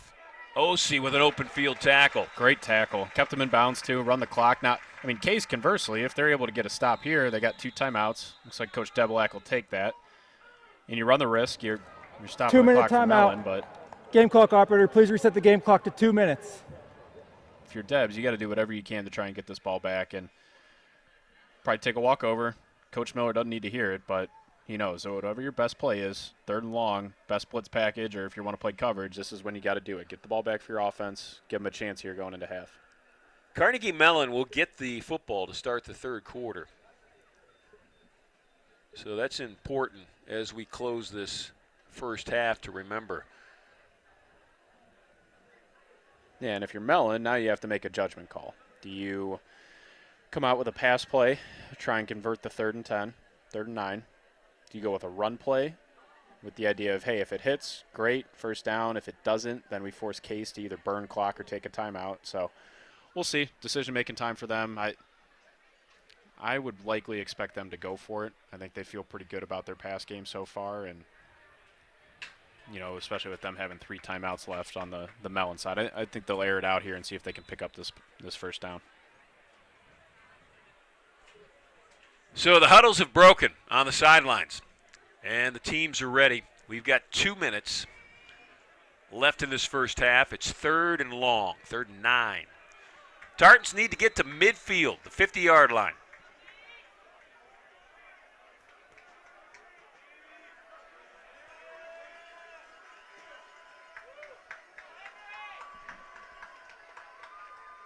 Here comes pressure. Mills going to roll out of it. And pass is incomplete. We got a penalty flag in the backfield. That's a hold. So that was a hold on Jace Merritt. You can see that because his jersey's about ripped off. Holding. Offense, number 55. That penalty's declined. Result of play. 4th down. Merritt was 23 in your shot. And as Andrew pointed out, his left shoulder pad was exposed as his jersey was pulled off that side of him. So that's a great stand by that Spartan defense. Yeah, both offenses, that's the most they've struggled here today. So back-to-back drives, and now we got the fun part. It's always cool to see your graduate student star quarterback also be the punter on your team. We'll see what Mills is able to pull out for this one. Well, 10 Spartans are going to come at him. Bo Wolf, the only buddy. Oh, they're going to pull back. Size almost got in there. And Wolf will stay away from that. It takes a real nice Carnegie Mellon Tartan bounce. There we go. A little extra fun. It is a rivalry game. Let it rip. 6 on 6. Number 6 on number 6. Yeah, I want to call out Size made a smart play there. He was coming in. Could he have gone for the block? Yeah, it was going to be unlikely, but with it being 4th and 10, if you run into that punter and it's roughing, you don't want to give them the chance to have that automatic first down. So take the safe route. Minute 40, your offense got 2 timeouts, and again, imperative to try and get points on the board here with Mellon receiving the ball to start the second half. So the Spartans are going to pass the football. We know that, and so does this Tartan defense, and here they come. Phillips got to get rid of it quick. Going to step up, going to run. He's got some space, slides at the 30, and he'll pop up quickly.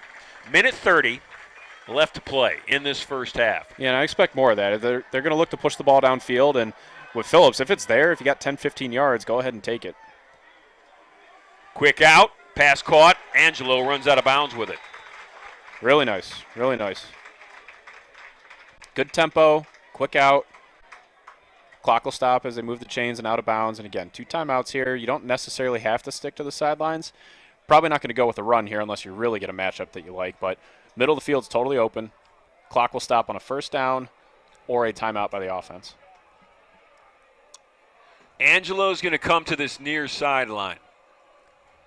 Cave and Coyne out wide to the right. Phillips looking left. Now he looks middle. Pass over the middle. It's caught near the 45-yard line, and that's Alec Angelo again with it. Yeah, well, he took a shot, and Phillips is down. Now. Phillips is down. Officials timeout for an injury. We'll see if in a replay we can see what may have happened. He is really hurting. So here's the wide shot. Yep, that's the ribs. So took a shot. Credit to him, able to stand in, deliver, make a tough throw. That's a grown man throw with the defense coming in your face like that. The risk is, or the danger, when you're a quarterback and you stand in, those ribs are really exposed like we saw there. So Your injury comes with a 10-second runoff. Please reset the game clock to 58 seconds. 58 seconds. The game clock will start on the ready for play. So insult added to injury. Not only is their quarterback down, but the Spartans lose 10 valuable seconds here as they try to rally and score before the half. We'll take a timeout. We'll be back.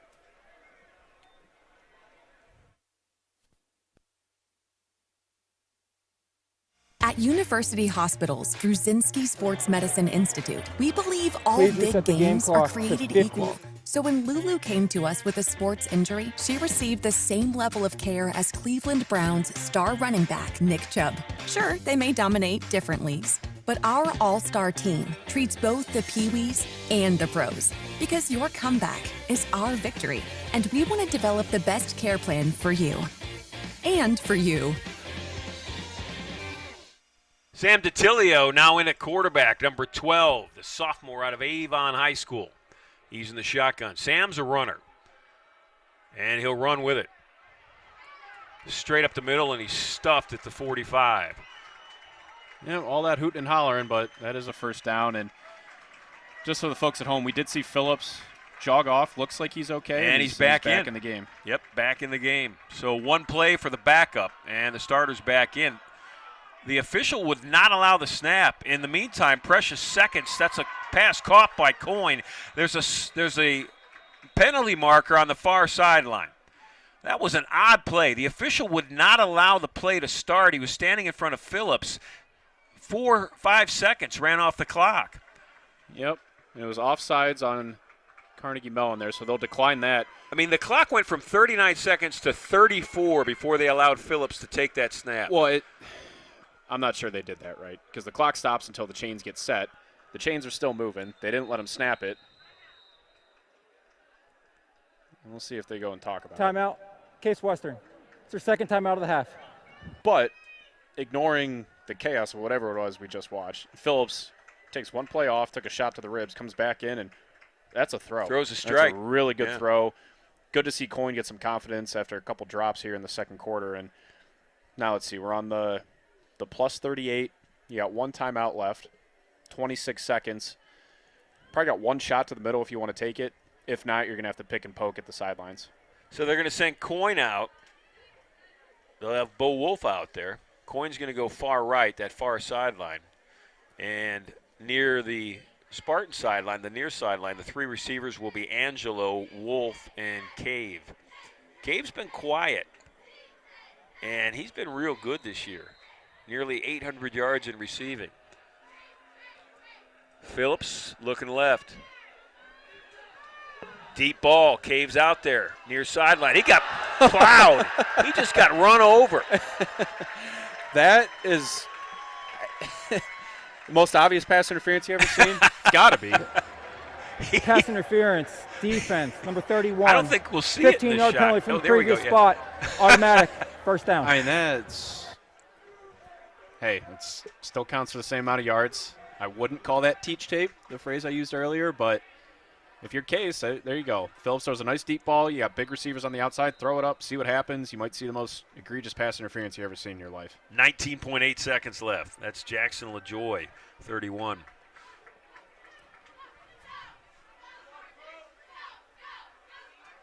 Ball's at the 23. Phillips again looking left. Now he goes over the middle. That's Coyne. Coyne dropped it. I mean, that pass is right there. Footsteps. Got to catch that. Heard the footsteps. Yep. And that was perfect. Great blitz pickup by Sean Michael James. Great throw. Got to catch the football. But again, really impressed with Phillips coming back. It doesn't seem to be any lingering or residual impact from the shot he took at the ribs. He's making throws. This kid's a gamer. He's got the right attitude to step in and run this offense. 15 seconds.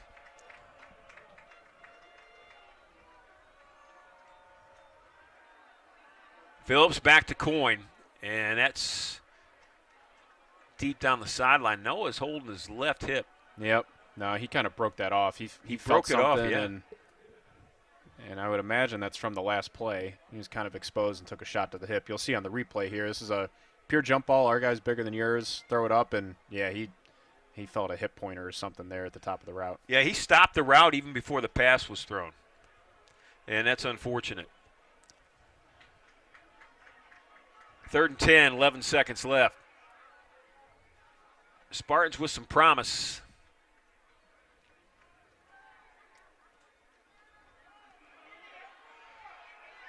Phillips going to run it, and he's going to slide down near a first down. He's going to be about a yard short. They're going to have to call a timeout. 4 seconds left. Yep. Timeout.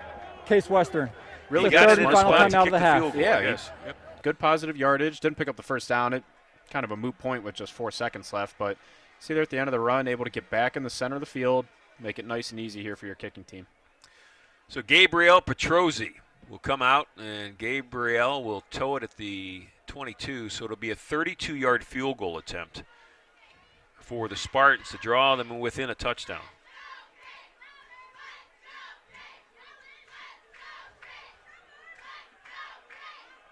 And this is big. Petrozzi 2 of 4 on the season. He's 1 of 1 from this range.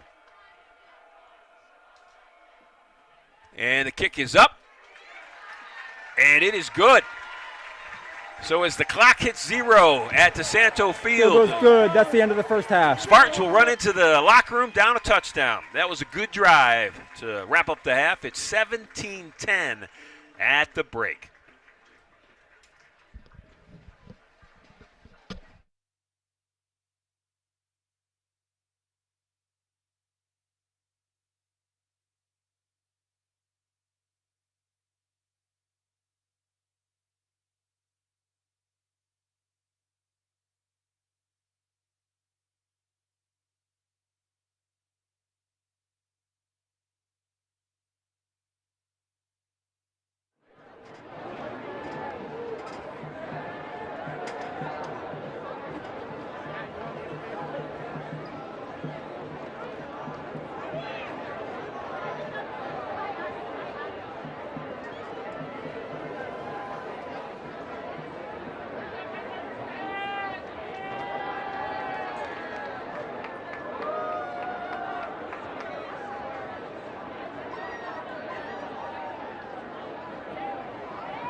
Good afternoon, Spartan fans, and welcome to today's Spartan Marching Band Halftime Show. Today's show was handpicked by the band's graduating seniors, so if you don't like the music, blame them. Our opener today was performed at last year's senior show. Mr. Roboto by Styx was the biggest hit off their 1983 album, Kilroy Was Here. And spoiler alert, the secret is that Mr. Roboto is actually Kilroy, whatever that means. Anyway, here's Mr. Roboto.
Our next selection is from last year's show, Marching Band, baby. Frank Zappa was among the most prolific jazz and rock artists from the 1960s through the 1980s. He famously had no problem being explicitly clear about the topics of his songs, but the next song was a bit of a head scratcher. Well, anyway, they live in a hole, they make great bets, they're pink and they're wet, they're baby snakes.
We would now like to invite the Carnegie Mellon Kilty Band onto the field to join in our final tune. Thank you, Professor Jeremy Olisar, for prepping the Kilty Band so we can send our seniors out in style. Our final selection is a combination of two Broadway showstoppers from our 2021 show dedicated to overplayed marching band music. But these seniors dreamed their dreams by coming to CWRU, and now, like the famous Case Western Reserve scientists Mickelson and Morley, they wish to defy the gravity that endures between their ambitions and their futures. Take it away, Charlie.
seniors celebrating their final halftime today are Amanda Dubin, graduating with a degree in biomedical engineering.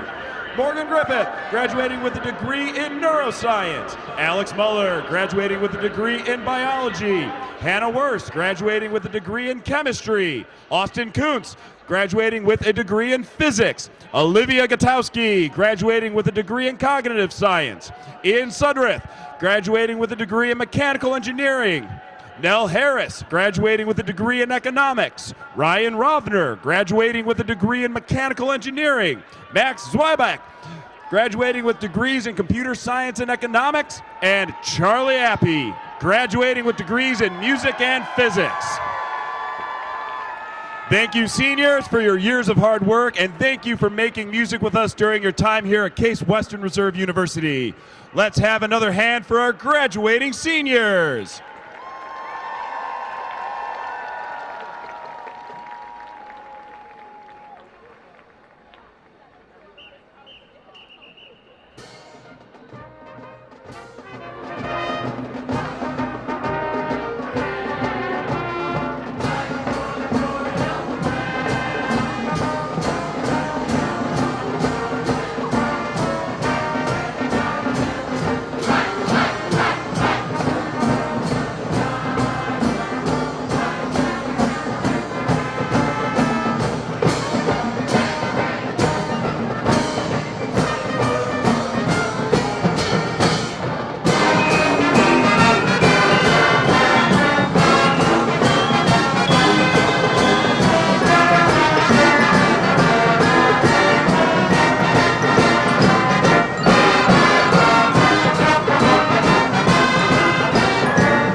And now for a special halftime performance, please welcome the Case Western Reserve University dance team.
Fans, at this time, we'd like to recognize the two seniors on the CWRU dance team, Sydney Rubin and Kathy Dew. Thank you both for your performances this season and throughout your Spartan careers.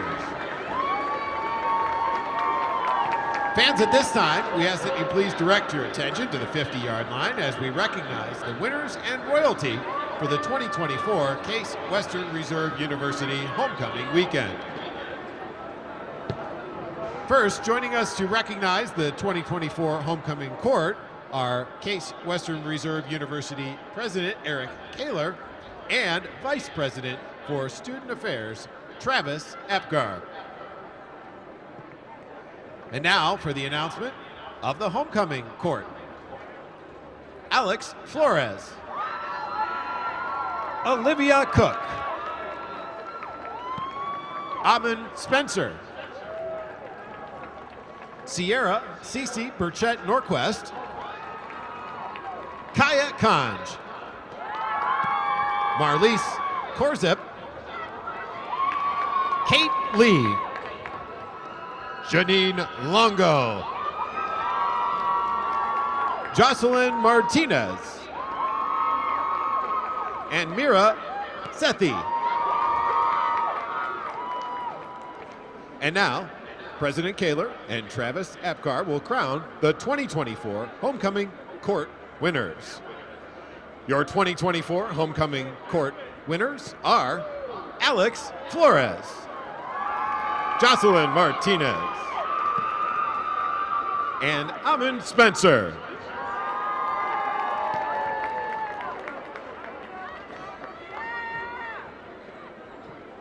Congratulations to our 2024 Homecoming Court winners and the entire Homecoming Court. And once again, happy homecoming to all in attendance today.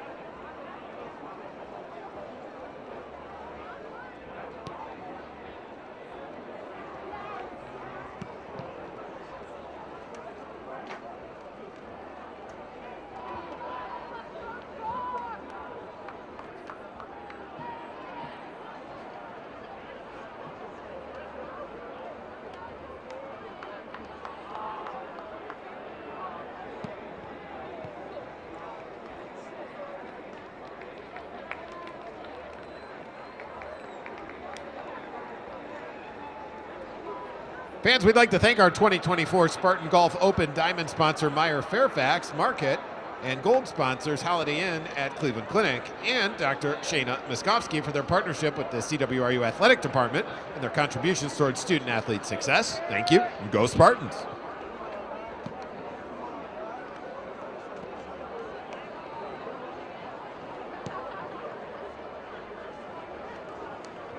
Fans, have you downloaded the new CWRU Spartans app yet? Featuring real-time news alerts, schedules, exclusive multimedia content, game day details, and more.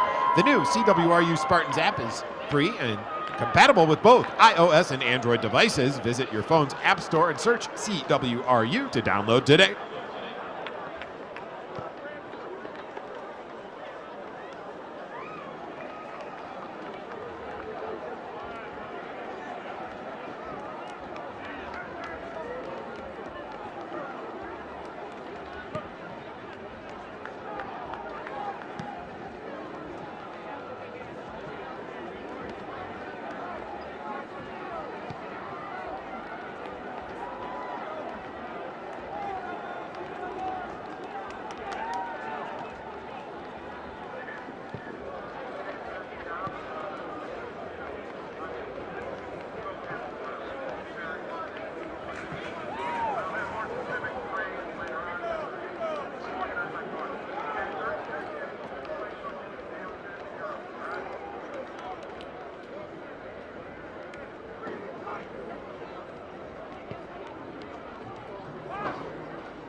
And welcome back to DeSanto Field. It is halftime, actually. Halftime is just about over. 17-10.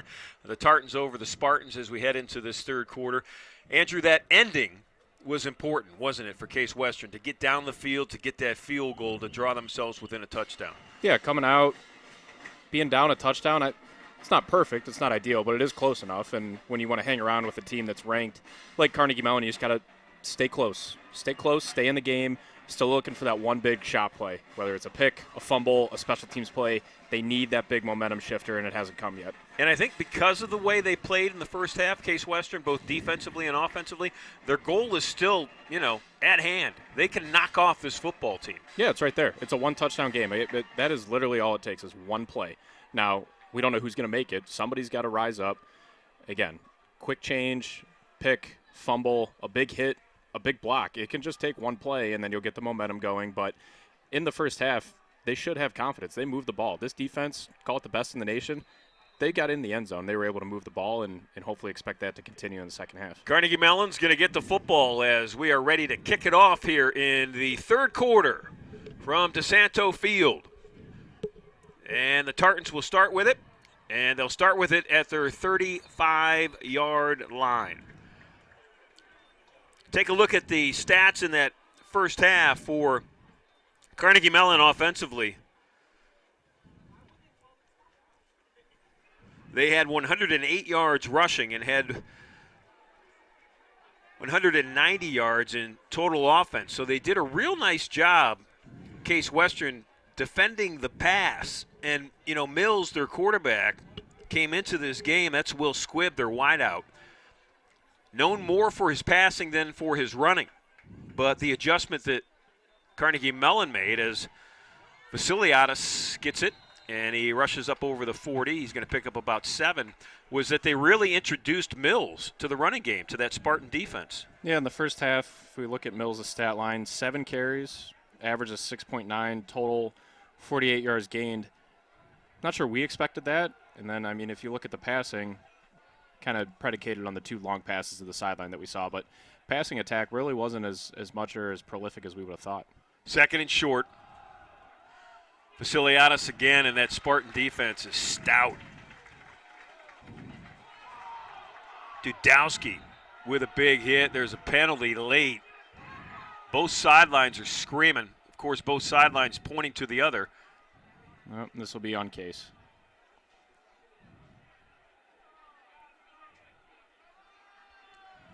It will be a personal foul. Dumb. And it's not dumb. It's not a dumb play by the player. It's a dumb call by the refs. We'll say it. You'll see on the right side of the screen, you're going to see one of the linemen continue his block, 55 on the right. He dumps the Case guy, and when he dumped him, the Case guy just held on and pulled the Tartan player down. So it happens. You leave it up to the refs. I don't necessarily agree with it, but Carnegie Mellon able to pick up the first down there. That was Charlie Katarincic, 55, the right tackle. And the Tartans will run it again. And they'll pick up 9, far sideline. Yeah, we've been waiting. Vasiliadis, we know he has the home run potential. It's been nothing up the middle. The center of that Case defense has done a really good job of fighting off blocks and stoning him, but when he's been able to get on the edge, that's where they've had the most success so far. Sean Torres and Mason Mell, the linebacker and the safety on the tackle for the Spartans. It's second and short. First drive, third quarter, Carnegie Mellon. Tartans up 17-10 in this win and take conference and take NCAA game for the Tartans. Vasiliadis will get the first down. Yeah, nice job by Sakalo coming down. Yeah, Nate jumping out of that pile. Yep, able to pinch it down and make sure he doesn't pick up extra yards. You mentioned Sakalo earlier and how he has basically been in every play since he stepped on campus as a freshman from Avon Lake High School. He started that first year, if you remember, Andrew, as a linebacker because they needed him there. They were, a little thin at that position, and he played really well. And his natural spot is where he's played this year, that safety spot. So it's 1st and 10, ball to 32. Vasiliadis with the run. Nothing left. Going to cut back to the middle. Breaks a tackle. Vasiliadis still running with the football. Breaks another tackle, spin, and it was almost a highlight run for 32 yards for Trey Vasiliadis. Yeah, and he's really starting to get it going now. That offensive line leaning. We knew they're bigger. We knew they're Officials more timeout experienced. for defensive player injury. I think that's Sakalo that's down. Yeah, he got leg whipped on the tackle there. Mason Mell had the touchdown-saving tackle. Yeah, Vasiliadis, everything flowing to the left. Sign of a good running back, able to pick the hole and find the cutback lane. And it's far and away the most success that they've had on the ground so far today. Yeah, you saw in the replay. Sakalo had that tackle, and his body was going to the far sideline. There was another player's body coming in the opposite direction, and it was a meeting of legs. So while Nate's on the field, we'll take a short timeout. We'll take a 30-second break, and we'll come right back.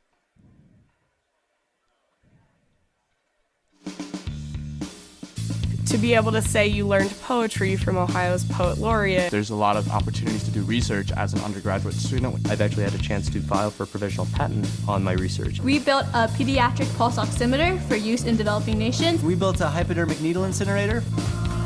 Thanks to ThinkBox, I'm developing my concept for a fuel injector that makes jet engines safer and more efficient.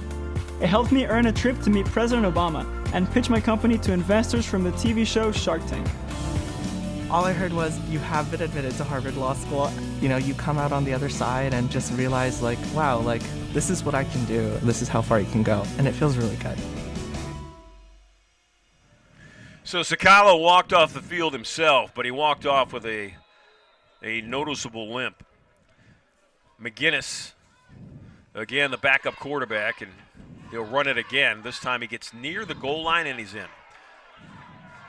He fell near the goal line. Sparks completely disagree, but the line judges say that he's in for a touchdown. Yeah, and McGinnis has been a nice change of pace. You can see he comes in a lot of energy. Haven't seen him on the passing game yet, but he's got good juice and good agility and speed there on the running attack from the quarterback spot. So that's Joey McGinnis' second touchdown of the afternoon. This is Caputo. Justin in to kick it. And the kick is up and the kick is good. So with 12:08 left, it's 24-7. And to my partner, Andrew Rossman, that is not what you wanted to have happen as we started the second half. And that's Carnegie Mellon to come down and score a touchdown on their first drive. Yeah, and it started early there. Had him in a spot where it was going to be second and short, third and short. You have the 15-yard penalty, gives him an automatic first down, and then it was the Vasiliadis show from there. Nothing but on the ground. He's able to find the big cutback, get him down inside the 5, and then McGinnis able to finish it off like he did in the first half as well. The Tartan Marching Band traveled from Pittsburgh to Cleveland. They performed at halftime with the Spartan Marching Band.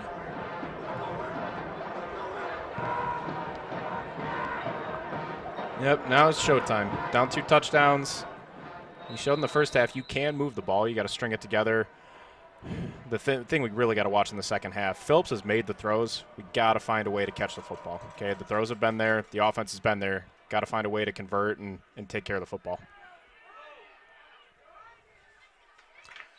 That is Jake Kapsick with the kickoff return, and Jake's up near the 30-yard line. On the tackle for Carnegie Mellon was Leighton Tarkey.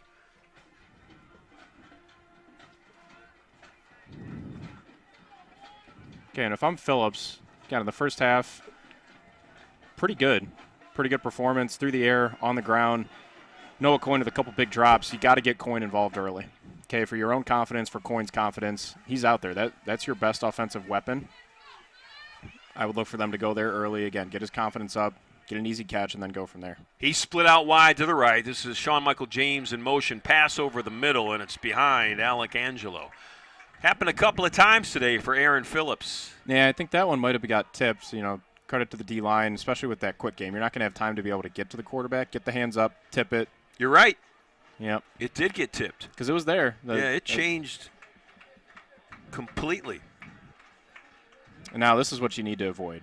Negative or no gain, no yards gain on first down puts you in a tough spot. Second and long. Now, if you have incomplete here, then you really have a problem with third and long. So look for them to take something, get a couple yards, and set them up for success on third.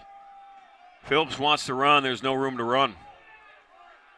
spun out of it initially, and then he got tackled by Jacob Franz. Franz, number 7, the safety in this Carnegie Mellon defense. And they're starting to swarm now. So if you're Case Western, I don't know who it's going to come from. I don't know if it's a young guy, a starter, a backup, one of your grad students. Somebody's got to kind of grab everybody together and say, hey, listen, we are not out of this game. We're down 2 scores. Don't look at it as 14. Look at it being down 2-0. Got to find a way to get some of the momentum back, because right now it hasn't gone their way in the second half. Tartan showing lots of guys on that line of scrimmage. Here they come. Phillips with pressure, going to have to roll out of it. Penalty flags down. Pass caught by Coyne for a first down, but there are 2 flags in that Spartan backfield. Yep, and that'll be a hold. Good job by Phillips getting out of the pocket, keeping the play alive, and he did find Coyne. Unfortunately, going to be coming back due to a hold on the offensive line.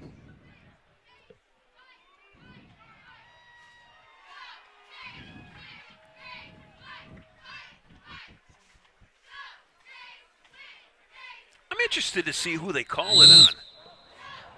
Yeah, we didn't hear. Didn't have the mic on, but I thought it was a pretty like clean-looking block. It did. Different angle down there, I guess.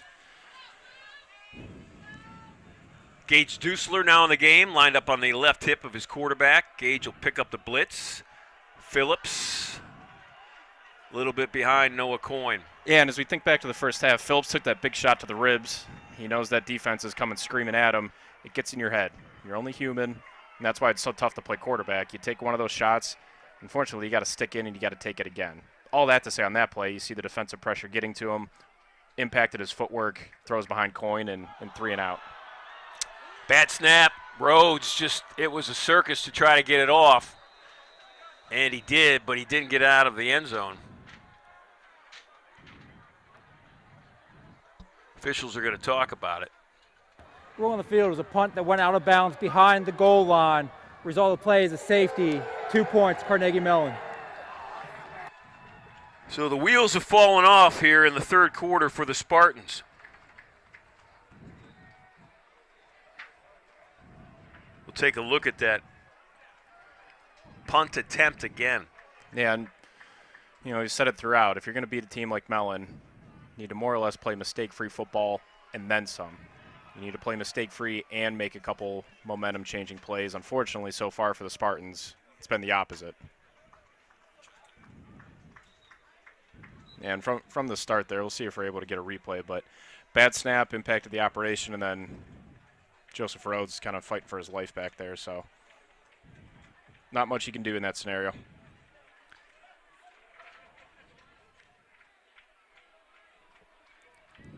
Jackson LaJoy was the Tartan player that got in there on Rhodes. I can't believe he got the foot on the football. He was being brought down as he was. Pretty impressive play. Yeah. He didn't get out of the end zone, but he gave him a chance.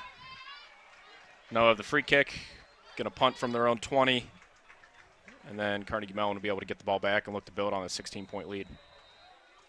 DJ Johnson and Will Bama is back to receive. This is Bama at the 25. Will with a little bit of room to run, and he gets it all the way across midfield. So the Tartans living large right now against Case Western. Yeah, and I don't exactly expect them to pack it in and go foot off the pedal at this point. So first drive coming out of the half, it was almost all Vasiliadis there on the ground. Haven't seen Mills throw it much yet in the second half. I expect them to keep the full playbook open, and hey, it's only a 16-point lead. They're going to look to really build on this and build some confidence, not only through this game, but what we believe will be a first-round playoff game next week. That was senior Michael Stewie on the special teams with that tackle for Case Western.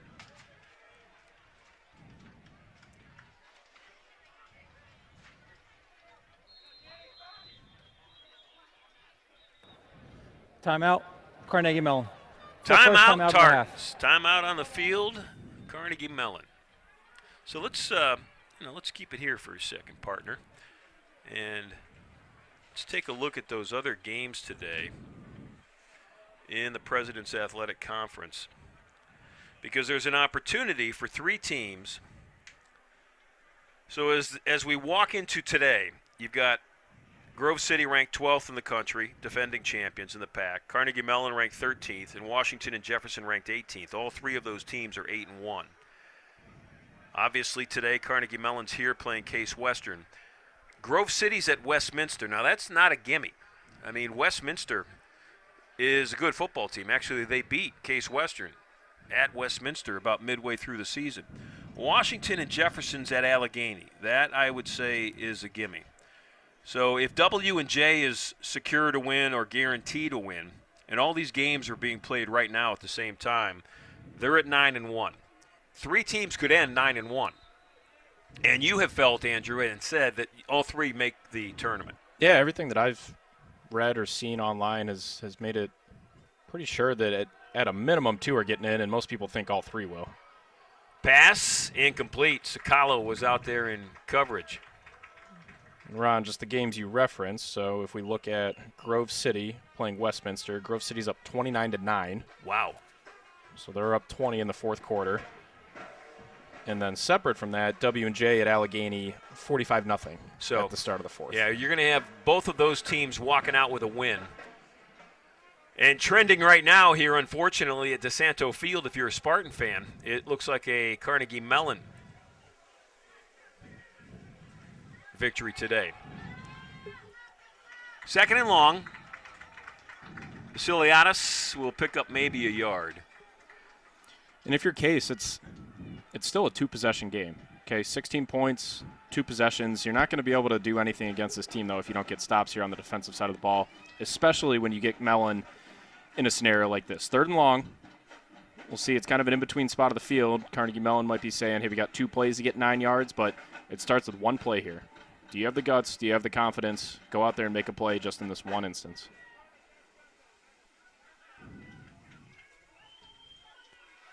Mills will throw it. Spartans coming after him, and they'll get him.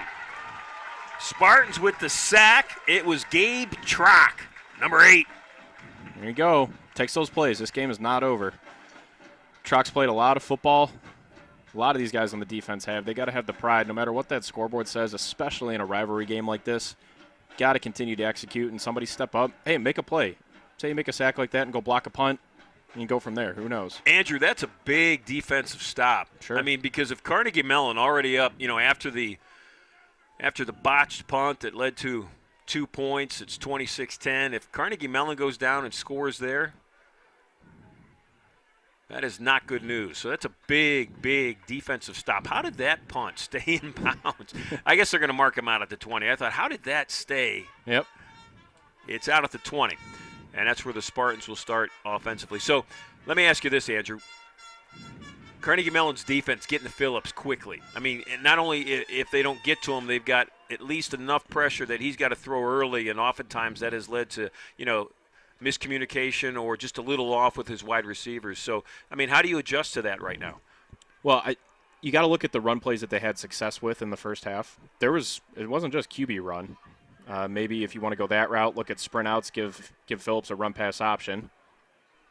Mitchell Waite is now in the game. They're going to throw to Waite. He's open, and Mitchell Waite is all the way down near the 40-yard line, and running Mitchell out of bounds is Corey, Thomas Corey. We'll see. They're going to talk, because you'll see both officials had their hats off. That means a player went out of bounds. If Waite was pushed out, then he's okay. He can be the first one to touch it, and it looks like they're going to call it good. If he would have ran out of bounds on his own power, he can't be the first player to come back and touch it. But that's a big play. The thing that will be most difficult for them is just having Phillips go straight drop back like they did there. Now it worked out, but I think getting him off platform, moving him out into the open, that's going to be the best chance of success. Waite's going to run it, the sophomore from Menor, and he's up over the 40, pushing those defenders as he runs with it. Yeah, and the other thing is with the Corey brothers, they are best when they can chase and pursue. Sometimes it can be a little intimidating, but running right at a guy like that can be your best plan of attack. So look for them downhill. Waite looked good there. He's a little different body type than Dusler and Kavsik, a little different change of pace, and he looked good there. If they can string together some runs like that, it'll open up not only the run game but also passing. Roper had to tackle the middle linebacker. Dusler now in the game. Sean Michael James is in motion, and the quarterback will run behind Michael James. And I got to tell you this, Sean Michael James laid a block and laid out Vincent Cece as Corey makes the tackle. But that play, I think, was set up by the block that Sean Michael James made. Yeah. Yeah, and so far, again, the running success has been when it's downhill. Against a defense like this, you need to be decisive. Put your head down, and I don't love that it's got to come from your quarterback. We need him healthy for about another quarter and a half here, but be smart about it, be decisive, and get that running game going downhill. 1st and 10, Spartans near midfield. Fake to Dusler, little lob pass, Cave's open. Cave at the 35-30. He'll walk the tightrope, and he's run out of bounds inside the 20-yard line. That's probably 4th or 5th time Phillips with a nice deep ball. Just enough time in the pocket, hands in his face, still able to throw it up there. And, hey, you got the athletes on the outside, 13 and 14. You got Cave, you got Coyne, big, tall, rangy receivers. Let's give them a chance to go out there and make a play for you. Jackson LaJoy made the tackle that saved the touchdown. Yeah, and if there's any I wouldn't call it a weak spot, but a spot that really hasn't been tested or we haven't focused on is the cornerbacks here for Carnegie Mellon. Maybe that's an area that Case can continue to exploit. Phillips will keep it. He'll run left side, and he's going to go absolutely nowhere. Yeah, Sean Michael James he's catching people. He's catching people off balance, and he's been in motion, and he's been a great lead blocker on a couple of these plays. Robert Corey on the tackle. Those two brothers at linebacker, Thomas and Robert Corey, both grad students, both from – they're brothers, so they're from everywhere, the same place. Anyways, they've got a combined 110 tackles going into today's game, a combined 24 tackles for loss coming into today's game, and a combined 7.5 sacks coming into today's game. They're not bad. Phillips to throw, looking right, still looking, wide open's Coyne. Noah caught it inside the 15, and he's immediately brought down at the 12-yard line. Okay, there you go. Two-faceted offense, on the ground, through the air. Good patience here by Phillips. Don't flee the pocket. Don't get out unless you have to. And then Coyne, who's got to be a player here in the second half if they want to have a chance of a comeback. Logan Young making a hit, and Jackson LaJoy also in there for the Tartans. So Dusler's back in. Ball's inside the 15. It's marked down at the 12. It's 3rd and 2. 3rd and 2. Best run play right here. That's Angelo running from near side to far side. Now it'll be Sean Michael James. They usually run behind him. Dusler's got it. Gage to the 10. Gage needs to get to the 10 for a first down, and he pushes the pile to the 9, and that's a Spartan first down. So the senior on senior day comes up with a big run. Yeah, and that was huge there. That was probably going to be 4-down territory if they didn't get it, but let's get it out of the way. Get the first down, keep the chains moving, and now 1st and goal from the 9-yard line. You got into plenty of room to operate. I'd look for Phillips here. Maybe quick game through the air. If it's not there, look for him to use his legs and keep the play alive. 4 wide receivers set. The only one on his own is Noah Coyne. He's on an island in man coverage on the far side of the field. Phillips looks left. Now he's going to tuck and run. Phillips with an opening. Phillips to the 5. Aaron drops his head, and it's a touchdown. There we go. There we go. That's the energy you need. Get the young kid in there, get his head down, get him going downhill, confident run. I think he went over, through, and around one of the Corey brothers, and good job by Coyne getting at least in the way, if not a block. That's excitement right there. That's a big-time drive. And there's a whole lot of time left in this football game. We're 4:38, 3rd quarter. Yeah, and it looks like they're going to keep the offense out. So they're down 10. Go for the 2-point conversion here. We'll see what Debs has. Usually coaches will have 5 or 6 plays, call it their 2-point package. They might start here in the triple option look and see what they're able to pull out. Haven't seen them throw out of this yet. We'll see if this is the time for it. Well, that's the triple option look, isn't it? With the Kavcik brothers in there, and that one's going to go absolutely nowhere. But, like you said, down 10, it's kind of a low-risk play, yep. Low-risk opportunity. Yep. So now if you look up at the scoreboard, you've put up 16 points. You've proven to yourself that you can score on this defense. Coming in, Carnegie Mellon, 5th scoring defense in the country, only giving up an average of 9.8 points per game. Spartans are over that. They've been able to move the ball. It's been very hot and cold. Some drives, they get in a really good rhythm. Other drives, it looks like they have no chance of getting even one first down. Try and keep the confidence. Again, figure out the plays that have worked. No reason you can't go back to those plays that have been successful so far this afternoon.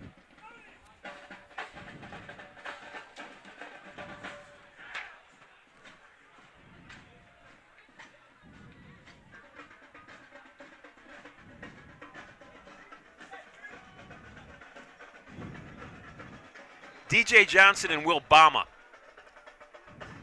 will stand at their own 5 to return it for Carnegie Mellon. Petruzzi's kick will go to Bama.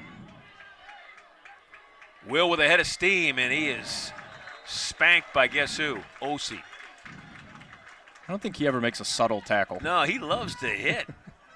That young man loves to pop. Yep, that's what you want out of a corner. Good to see him doing it on special teams, too. He just kind of stands up and walks away from it like contact wasn't a big deal. He's a quiet killer. I don't know if I've ever heard him talk. I don't know if I've seen a ton of emotion out of him. He just goes out, does his job. He's going to smack you if you're lucky enough to catch a ball on him. And again, that's everything you want out of a now veteran corner on your defense. And they got him back for another year. He's just a junior. So the Spartans need to make a play. A turnover would be outstanding. Mills to throw. That little bubble screen far side of the field. And Trock was over there along with Mason Mell to get the tackle. You'll see Brendan McCullough get it right here. Officials timeout for defensive player injury. Well, looks like Osi might have turned an ankle there real quick. Just as we talked about how tough he was, we jinxed him. Give him a play. We'll give him a play off. So here we go, 2nd and medium. This is time. If you're going to do it as a defense, you got to make a play here. Find a way. Fumble, rip at the ball, make a superhuman interception, something to change the tide of this game. Joey Bellinati now in at corner for Osi. They'll run it. Dudowski coming up to make a hit on Vasiliadis. Let's talk about A.J. Dudowski for a second. The grad student, 6'1", 230, Bethel Park, Pennsylvania. Coach Debs told me this week, Andrew, he thinks that A.J. Dudowski has had a remarkable year. And if you look at it statistically, leads the team in tackles, leads the team in fumble recoveries, leads the team in tackles for losses, and he's 3rd on the team in sacks. That's pretty remarkable. Pretty good. Call that filling up the stat sheet. Yeah, and he's been a great leader for this program. Can remember back when he was a young defensive lineman to come in and blow out games and make an impact play, and that's continued throughout his career. 3rd and 3. Vasiliadis will not get it. Coming up from the linebacker spot was Henry Bush. Sean Riley was in there as well. They're going. They're getting penetration. They're getting guys on the ground. And, just like the Spartans offense, there's been a couple drives here for Carnegie Mellon where they've had nothing going, nothing cooking. They've obviously had their success being able to find the end zone, but there's been other times this Spartans defense has really done a nice job. So they'll punt. Mills will do it. Is Mills ever a threat, you think? Sure. He'll punt this one. Size has been in there all day long on punt coverage. They're kicking away from Bo Wolf. And Mills will kick it out of bounds at the 35-yard line. Yeah, Size. Dominic has been twice close to blocking a punt. 2:33 left in this 3rd quarter. Ron Johnson, Andrew Rossman along with you. Our spotter in the 2nd half, Haley Votruba. All we need now, Andrew, is a sideline reporter. Hey, be a real tip-top operation here. Haley will do it. She'll go down there. Phillips at quarterback. Michael James in motion. Phillips will follow his fullback, and he's going to pick up a couple of yards. And in on the tackle for Carnegie Mellon is Cece. Good chance here really to build momentum. Again, successful drive, finding the end zone last time out. Probably going to have to do it through the air if they want to have sustained success. Nice to see the design quarterback run there. Get him just a little room to operate. Get him in 2nd and medium here. Phillips has looked really good on the deep ball today, whether it's cave, a couple comeback routes to Coin. You can see his confidence in this offense continue to grow. The 2 outside receivers are Coin and Cave, opposite sides of the field. Phillips to throw. Here comes the pressure. Phillips over the middle, and it's slightly behind Bo Wolf. Yeah, and that one, the sloppy footwork from Phillips. You could see him getting a little happy feet there in the pocket. Just because you can throw it like that, throw it off platform, doesn't mean you have to. Logan Young, yep. I say all that. I'm not the one down there with guys coming at me trying to kill me in the pocket, but right. That was Young, 38 in coverage. Set a base. Set a base. Be confident in your mechanics. Big 3rd down, 3rd and 6. Spartans need to get to the 45.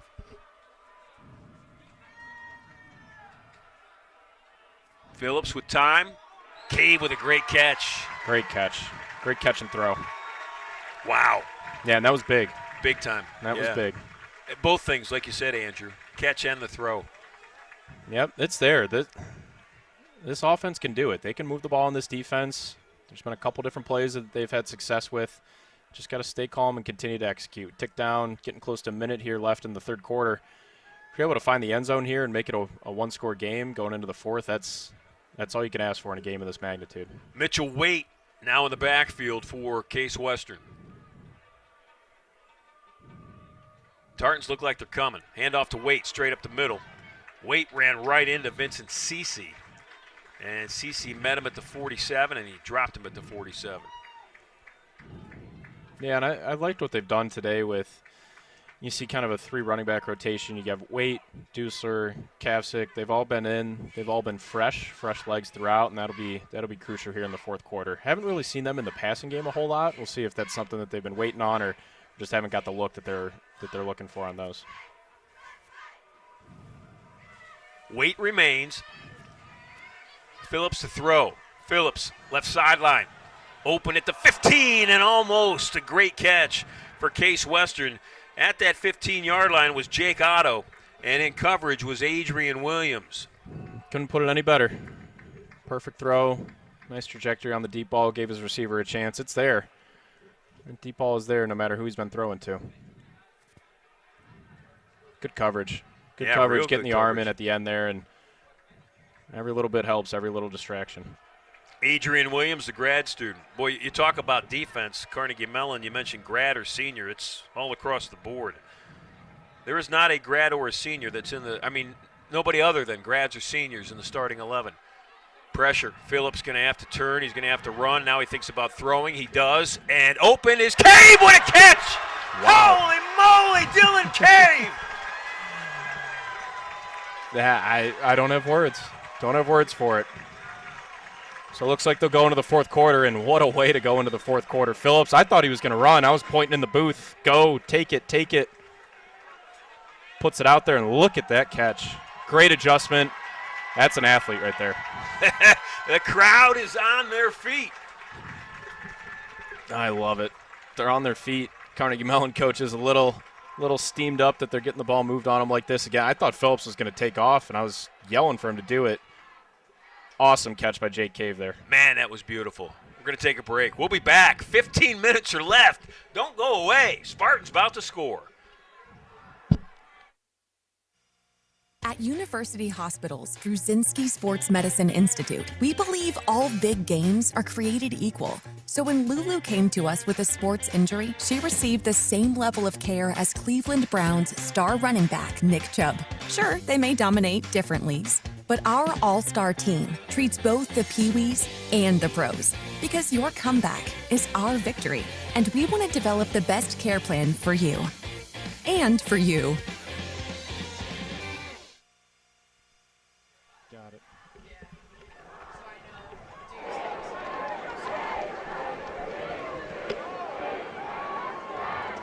Cheerleaders got a lot to cheer about right now. We got a lot to cheer about, Ron. Absolutely. Spartans with it. Phillips, a quarterback. He's got 4 wide receivers in this set. Dusler, his back is on his left hip. Ball is at the 13. Phillips looking right, going to throw right. Coin's out there, and Coin's going to have to play defender. And Noah did. He could have been called for pass interference. That was LaJoy, Jackson LaJoy in coverage. Yeah, that ball was up there a long time from the left hash all the way to the right corner of the end zone. Actually, it looked like the safety came in and might have cost his cornerback an interception there. Yeah, but Pitzenberger. Yep. Nolan. Yep. Number 14, there he is. Second along here, I don't have a great feel on what Debs' approach will be if they'd settle for a field goal or if they're going to go for it on fourth, but we'll see.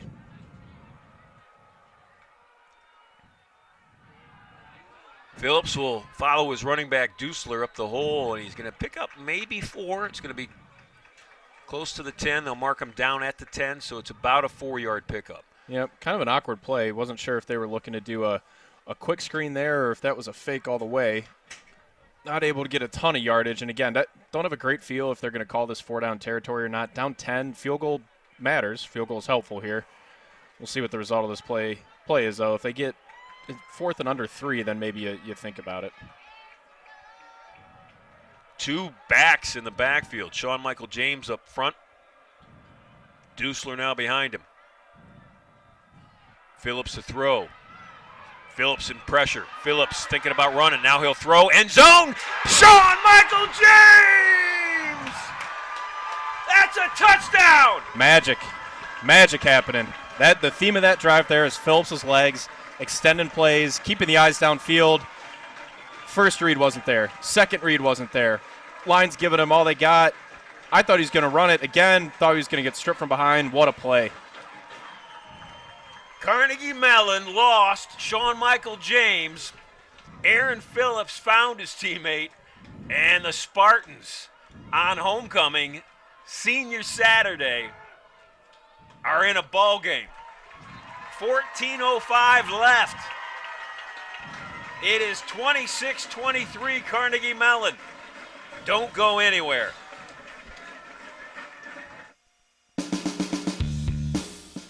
To be able to say you learned poetry from Ohio's poet laureate. There's a lot of opportunities to do research as an undergraduate student. I've actually had a chance to file for a provisional patent on my research. We built a pediatric pulse oximeter for use in developing nations. We built a hypodermic needle incinerator. Thanks to ThinkBox, I'm developing my concept for a fuel injector that makes jet engines safer and more efficient. It helped me earn a trip to meet President Obama and pitch my company to investors from the TV show Shark Tank. All I heard was, you have been admitted to Harvard Law School. You know, you come out on the other side and just realize, like, wow, like, this is what I can do. This is how far you can go. And it feels really good.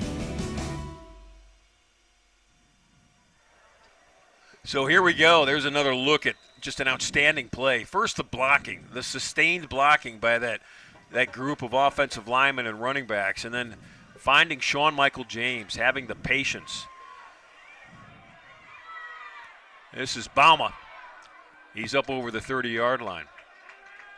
Okay, ball game. Going to get a lot of eyeballs on this game from around the country. This game has big implications, not only for Carnegie Mellon, but for a lot of other teams that might be on that bubble. Michael Stewie, number 18. That's his 3rd special teams tackle this half. Senior celebrating senior day. Yep, special teams are going to matter here down the stretch. Still haven't seen a turnover. Pretty clean game. Penalties, pretty good amount for both teams, but as far as taking care of the football, we haven't seen anything pop off for either team. If Case is able to get that momentum shifting play, keep going back to it. Find a way to get a pick. Your offense is starting to roll a little bit. 3-point game, anything can happen. Timeout, Carnegie Mellon. Carnegie Second Mellon timeout of the half. has called a timeout. It's Ryan Larson who leads this Carnegie Mellon football team. Larson's just in his 3rd year, and he's coming into today 29-3. So he is really, kind of picked up where that foundational base at Carnegie Mellon was left off. Yeah, and you had Coach Lackner there for over 3 decades, a 30-plus year career, really built the foundation of this program, like you said. Towards the end of his career, they were peaking. Coach Lackner really went out on a high, and that team was doing really well the last couple years of his career, and Coach Larson's come in and, not only not screwed that up, he's multiplied it. In his 3rd season, it's been probably the best 3-year stretch in program history, and you can see it. They have a different type of player than they've had in the past. They've recruited really well, and more importantly than that, they've coached really well and developed those guys. So here we go. 14 minutes left. It's 26-23, Tartans over the Spartans. Mills looking to throw. Mills down the field. Mills had a guy. It would have been a perfect pass, had to be, to Dominic Voiland, and it was just a little bit long. Yeah, and OC got beat. Double move. All credit to him for not grabbing, avoiding the pass interference of the holding call, and that's maybe Mills' first, blatant miss of the day. It happens. It's just, at this point, we've come to expect him to complete every pass that he attempts. 2nd and 10. Vasiliadis is on his left hip. If they run it, they usually run it with him, and he'll run the football. Didn't have anything. Now he's turned it into something. He's turned it into a 1st down.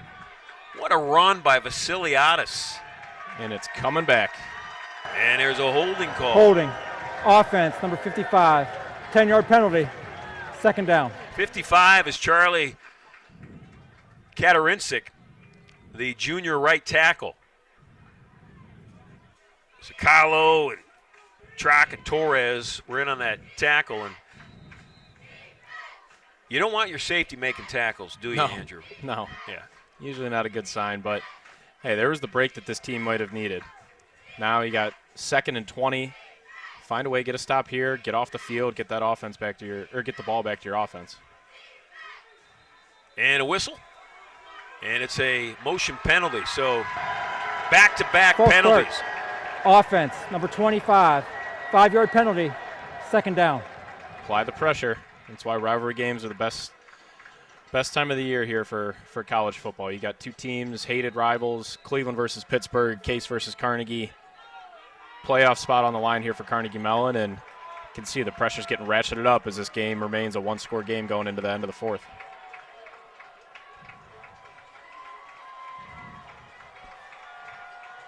Second and 25. Mills looking to throw. Mills down the field, open receiver. That's Kuhlke with it, and boy, got it all back and more on one pass play. Can't happen. Wow. Can't happen. Can't let guys get behind you, especially on 2nd and 25 like that. Credit to Mills staying in the pocket. Great blocking by the offensive line, and that's asking a lot of your DBs to cover for that long. You saw Kuhlke in the bottom. There's a fumble. That's a fumble. Sakalo's going to – no, they're going to call it an incomplete. Oh, no, they're going to call that an incomplete pass. Split second. The Spartan coaching staff is beside themselves. And OC is down at the 25-yard line. There's a lot going on the football field right now. Far left of your screen, you can see OC down at the 25. And then if we get the opportunity to see the replay, was Mills throwing it? Yeah. We don't have it. I think he might have been. I think that's probably the right call. Got hit right when he was throwing it. Didn't exactly go anywhere near where he intended, but it was a throw. Carnegie Mellon gets a big break there because that ball was laying there and there was nobody around it. No, and Sakalo was going to scoop and score because there was nobody around. Well, the Spartans really need to step it up now. 2nd and 10. Mills in the pocket. And a nice little pass to McCullough. Brendan found a spot, he just he settled into a spot as Sakalo makes the tackle. And they're moving the ball all the way into the 22-yard line. Yeah, and we're looking. OC's out of the game, and I don't know if it's a sprained ankle. It's something lower body, and it doesn't exactly look like he's coming back anytime soon. Credit to Carnegie Mellon there. They saw Joey Bellinati coming in as OC's backup, and they go right at him through the air right away. Joe Mealy on that tackle of Trey Vasiliadis.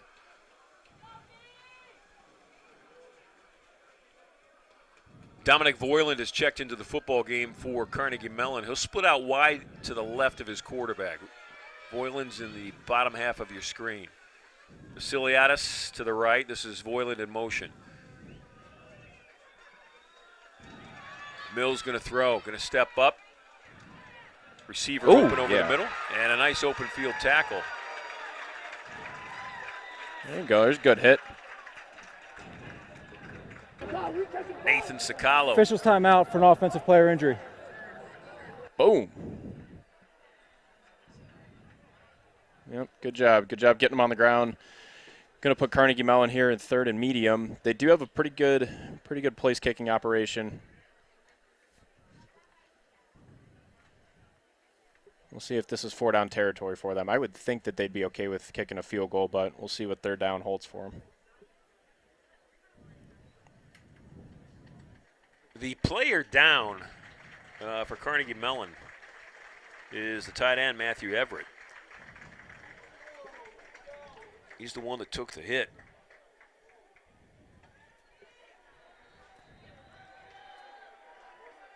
So here we go. Dudowski and his mates, Mealy, Riley, Torres, Bush, Trock, Laverty, Size, Sakalo and Mel trying to make a stop. 3rd and 5, balls at the 16. Tight game. Pressure. Mills stumbling, throwing, and he just fires it out of the end zone. How about that? Great pressure. Great pressure. Torres was 1. He came in late. The guy who laid the wood early was Ryan Cabrera. There's a flag. Hopefully it's a legal There's man no downfield. foul for an eligible receiver downfield. Quarterback outside the pocket, legally grounding the ball. Result plays incomplete pass, 4th down. I'm not sure I understand that. And here comes the field goal unit. Caputo's going to come in. Caputo. Yeah, and Coach Debs is looking for an explanation. I'm not sure I understand that call. Legal man downfield, I'm not sure it really matters what happens with the outcome of the play. He said quarterback was out of the side of the pocket. Yeah, but that doesn't dictate it. No? Yeah, Okay. that doesn't dictate that call.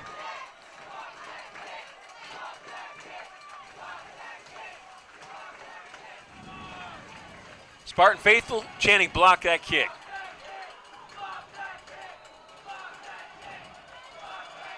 I'm sure you can hear him.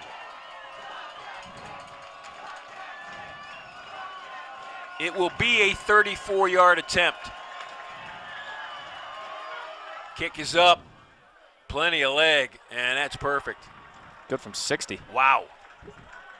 11:17 left. Carnegie Mellon gets 3, but they don't get 7.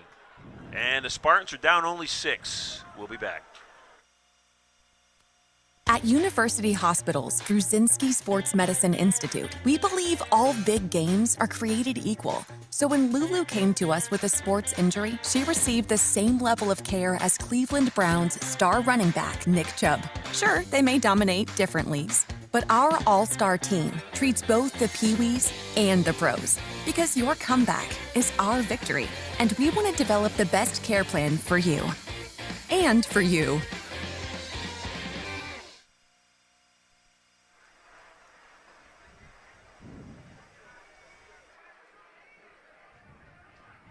Spartan coach and staff asking for everything these guys got today.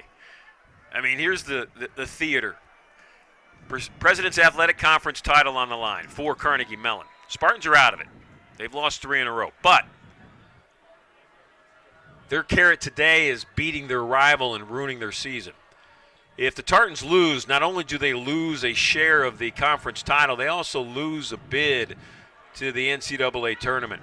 This is Wolf. He'll return it for Case Western. Drops his head, and he's tackled inside the 25-yard line. And Bo is still down on the field. Okay, one-score game. All right. One-score game. Aaron Phillips has continued to gain confidence today. The deep ball has been his best weapon. But with that, he's been able to execute it because he keeps the play alive with his legs. Yeah. So he's done a great job of getting out of the pocket. Play breaks down, keeps his eyes downfield, and he's thrown it up. And guys like Jake Cave and Noah Coyne, Alec Angelo, everybody's been able to make plays for him. And then you get Sean Michael James slipping away in the end zone as well. Cavsick's in the backfield with him now, and that's Michael James in motion. And they'll run it to Andy. And Andy's going to get stopped and maybe back to the line of scrimmage. Cavsick, the first year out of the Gilmore Academy. And that was Cece Vincent, the linebacker, in on the tackle. Got to find a way to be productive on this down. You don't want to get in 3rd and long. They've done a good job of keeping Phillips clean. A lot of that's been because they've been able to stay ahead of the chains, and they've held up front. Gets a lot more difficult when you get in 2nd and 3rd and long. Coyne's on an island on the right. Phillips looked that way. Now he goes left and open, and with a catch holding on. And it's a big gain for Case Western. And the Spartans with a first down. That's Christopher Lim, the running back. Yep, 4th running back, able to run the wheel route, sneak him out of the backfield, and kind of found a hole in that defense there. And again, Phillips has looked really good, calm in most scenarios in the pocket. I still think they need to find a way to establish the running back run game here at some point. You can't just sit back and go pure drop back for the next 10 minutes, but to his credit, he's been making it work so far. So Phillips Lim will stay in for his quarterback Phillips. Aaron to throw. Aaron over the middle. Caught. Guess who? Christopher Lim. a pretty good route runner there for a running back. Lined up in the slot, deep in breaking route, and Phillips able to drill it. Good catch as well. Look for them to go tempo here. Plenty of time, 9:42 left in this football game. Mitchell Waite's going to come in. Gage Dusler will come out. Now with this, you can't press. Cannot press. Run the offense. You have plenty of time. Clock is not even close to a factor right now. You've been moving the ball all fourth quarter. Keep doing exactly what you've been doing. Nothing more, nothing less. Here come the Tartans. Waite got the handoff, and, checking in and filling a hole on a blitz was Robert Corey, and he was the first to hit Waite. Yeah, that was a zero pressure. The Tartans brought seemed like half their defense on a blitz there. And Case, again, flirting with danger. Haven't been super productive on first down here in the second half, but it hasn't mattered so far. A lot of plays from Phillips, extending the play and keeping his eyes downfield, getting him out of trouble here a couple times. Dusler and Waite switch. Gage is in. Mitchell's out. 2nd and 11.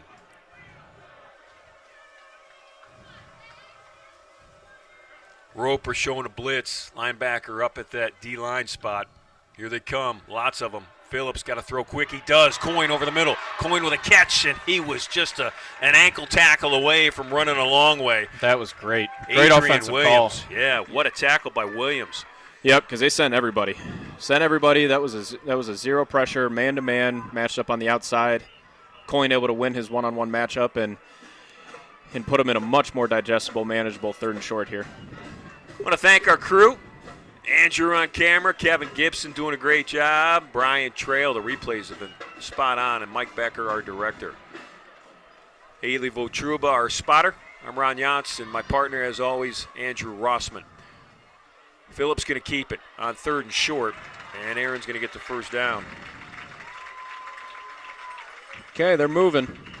They're moving. At this point, this time in the game, with this scenario, you're going to be 4 downs no matter what here. So look for them, 4 downs. You got 4 plays to get 10 yards.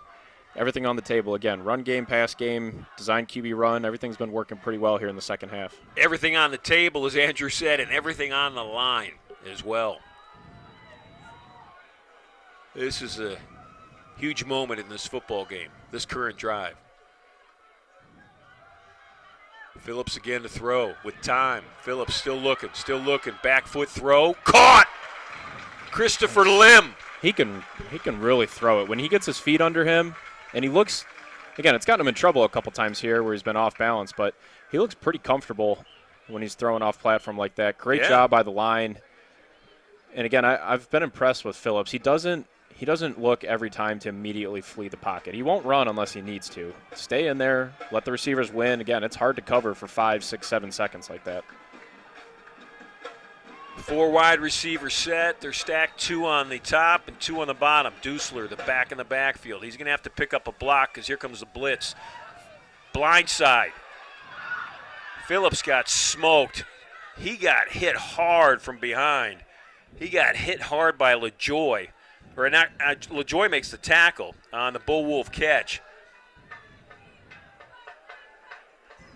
But making that hit was, guess who? Thomas Corey. Man, I don't know how you stand back up after that one. That's why you're your leader. That's why a quarterback's a leader of the team. They go through stuff like that and keep coming. 2 plays to get 1 yard. It's 3rd and 1. Clock has hit 6 minutes. Aaron's just going to take it. He's still pushing. I don't think he's going to get it. We'll see. You should measure it. At a minimum, they should measure that. They got a right foot mark from the near side line judge. John Madden would say that the right foot mark going in the direction towards the end zone is a positive mark. 4th down. They're going to call it 4th. Wow. Well, it all comes down to this. Yep, man on man here. They got some big fellows up front for Carnegie Mellon right now. 78 and 97. Lucas Hazard and Caleb Brobst. Out of the shotgun. Interesting. Dusler's going to get the handoff. Gage is going to get the first down. That's a first down. Wow. What a big play by the senior Gage Dusler. That should be. Officials timeout for a measurement. Oh, I don't know. Wow, I don't know about that. They seemed real content to not measure anything in the first half. I know, so quick. Gage is beside himself. We'll see. It's going to be very, very close. It's going to be real close. The way that they marked that, I mean, Dusler was past the 14-yard line, I thought. He's going to get it. First down. Got it. Wow. Big time.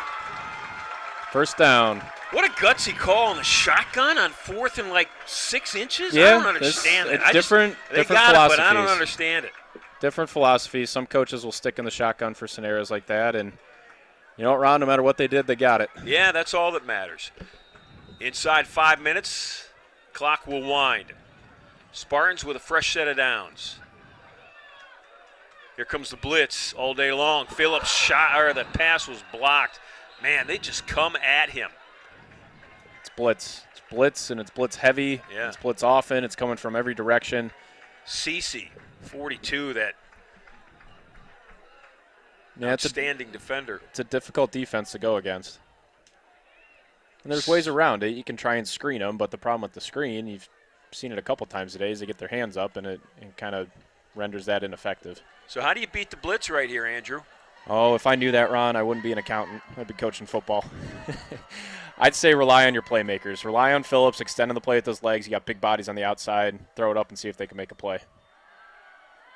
Delayed blitz. Receiver open near the 10. Caught. Broken tackle. And picking up extra yards is Alec Angelo. Angelo to the 8. And running out of bounds was Logan Young. Yep, and here we are again. You got 2 plays. 3rd and short. Can't get super pass heavy here. Run game still available. Good to see Sean Michael James back in there. They've been bringing him in motion and either having him as a lead blocker or leaking him out into the flat. He's been a pretty good weapon for them here in this 4th quarter. Spartans need 4. We're at 4:20 and counting on the clock. Dusler in motion. Phillips looking right, looking middle. Gonna run out of time. Thinking about running it, thinking about passing it. Touchdown! End zone Angelo! How about that? There it is. Whoa! Keep the play alive. Keep the play alive. The kid can really do it. Great blocking up front. Patience, patience, patience. Good no hold on the offensive line. Great job by Phillips. Put the defense in a bind. Again, I always think he's going to run it, and he throws it and keeps his eyes downfield. What a great play. His awareness of where he is at on the football field is something. Point after touchdown's up, and it is good. Okay, buckle up. 4 minutes left. 4:07 left. Case This is timeout for Western injury. 30. Carnegie Mellon 29. We'll be back. To be able to say you learned poetry from Ohio's poet laureate. There's a lot of opportunities to do research as an undergraduate student. I've actually had a chance to file for a provisional patent on my research. We built a pediatric pulse oximeter for use in developing nations. We built a hypodermic needle incinerator. Thanks to ThinkBox, I'm developing my concept for a fuel injector that makes jet engines safer and more efficient. It helped me earn a trip to meet President Obama and pitch my company to investors from the TV show Shark Tank. All I heard was, you have been admitted to Harvard Law School. You know, you come out on the other side and just realize, like, wow, like, this is what I can do. This is how far you can go. And it feels really good.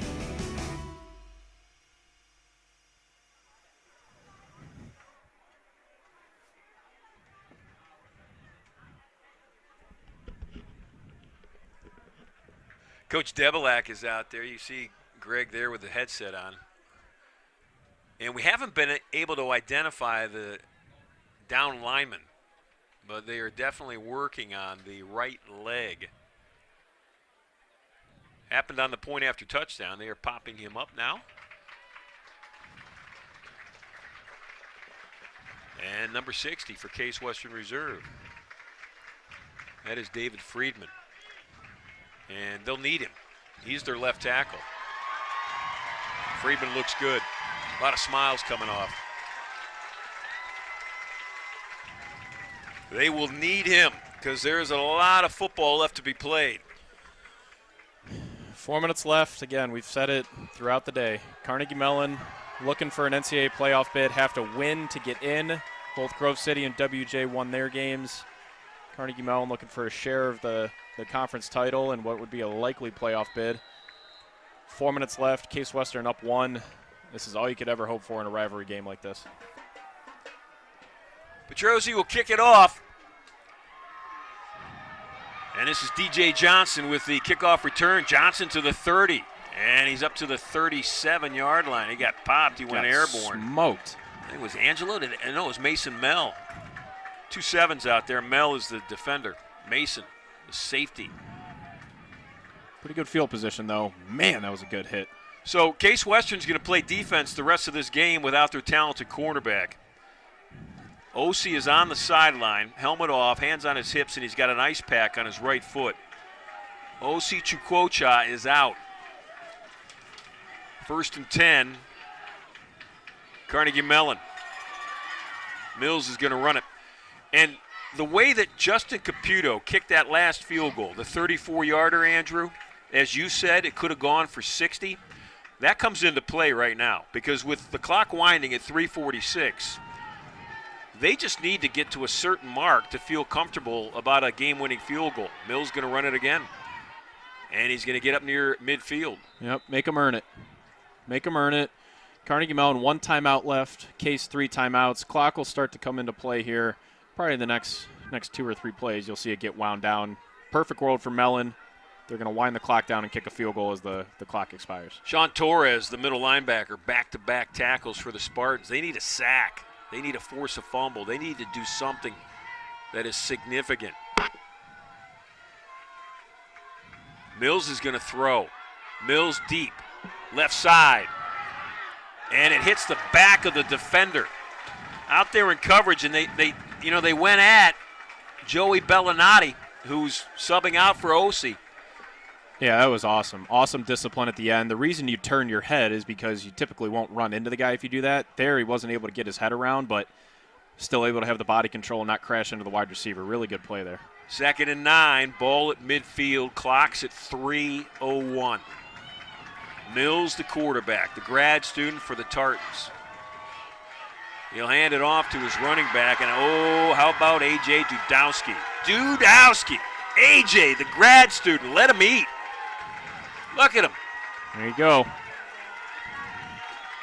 Okay, biggest play of the game here. 3rd and 10. Carnegie Mellon's shown a good ability in the past when they get in 2nd, 3rd and long. They've gone to the air. I have to imagine this is 4-down territory for them with just 1 timeout, 2.5 left. Spartans looking to play. Trying to make a play on defense. Mills steps up. Pass incomplete. That pressure put on by Mills created that bad throw or that short throw and led to that incomplete pass. That was Bellinati again on defense. And it was Trock and it was Cabrera that came in and put pressure on the quarterback. Timeout of the half. Tartans have called a timeout. This game's going to come down to this play, partner. This is it. This is it, man. This is what you lift My weights partner, for. Case Grad, on his feet right now. He is standing up, pacing back, left to right, left to right. You can feel it, can't you? Yeah, this is it. You got one chance here. You got 1 play left, and I'm trying to stay calm, trying to stay focused, just like these guys are down on the field. You have to get back to your defensive principles, okay? This needs to be a clean play, play aggressive, trust your instincts, and trust the play that's called. It's 4th and 10. This is exactly where you want these guys to be. Coach Debelak talked about this week that his team worked so hard. 3 straight losses. Haven't let it affect them. Had the Carnegie Mellon game in mind. We still have something to play for. And they got 1 play to play for right now. This is it. Knock them out of the playoffs right here.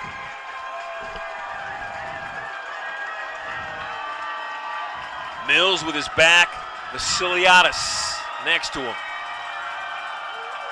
Kuhlke to the left, looking left, going to throw to Kuhlke. Pass caught at the 40, And he falls forward for the first down. Wow.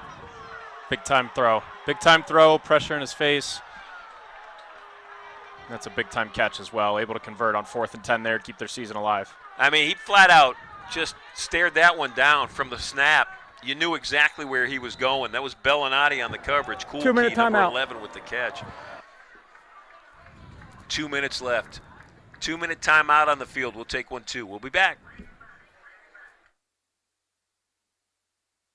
At University Hospitals Gruzinski Sports Medicine Institute, we believe all big games are created equal. So when Lulu came to us with a sports injury, she received the same level of care as Cleveland Browns star running back Nick Chubb. Sure, they may dominate different leagues, but our all-star team treats both the Pee-wees and the pros. Because your comeback is our victory, and we want to develop the best care plan for you. And for you.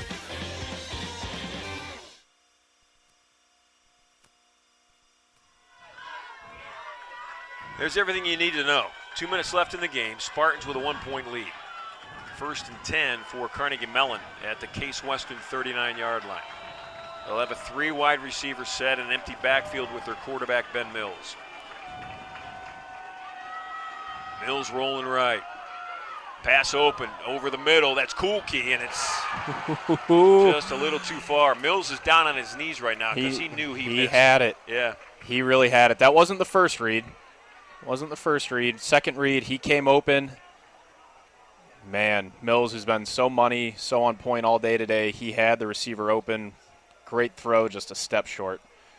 And now what you got to look for, Carnegie Mellon, no timeouts left, less than 2 minutes. Any tackle inbounds here for Case is huge. Big time burner, get them tackled inbounds and down.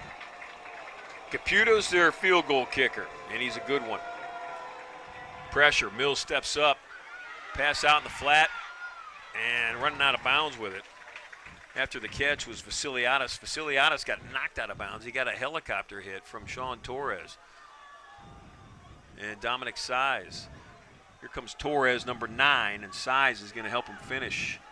Yeah, and we think, Ron, we were talking about it, we think at the 30-yard line they'll have a decent chance at a field goal. 30-yard line will put you at a 47-yard field goal. From what we've seen today, we think they're capable of making that. First order of business here, though, is 3rd and 6. Vasiliadis to the right, pressure, pump fake, Mills throw. What a catch! Unbelievable. Brendan McCullough. Unbelievable throw and catch. Could not have covered it any better, and that's probably the 3rd one of those today. That was Bellinati on coverage, and as you said, couldn't be better. McCullough somehow found a way to catch that football. Timeout, Case Western. Unbelievable. It's their first timeout of the half. That's making a play. That's making a play with your season on the line, and as we think back the last, call it 5 minutes of real time, you got 4th and 10. Mills able to make a huge 4th and 10 conversion. That play there, 3rd and 6. I don't know how to describe that throw and catch. That was threading the needle to the 10th degree. And that has taken the steam out of the home crowd on homecoming.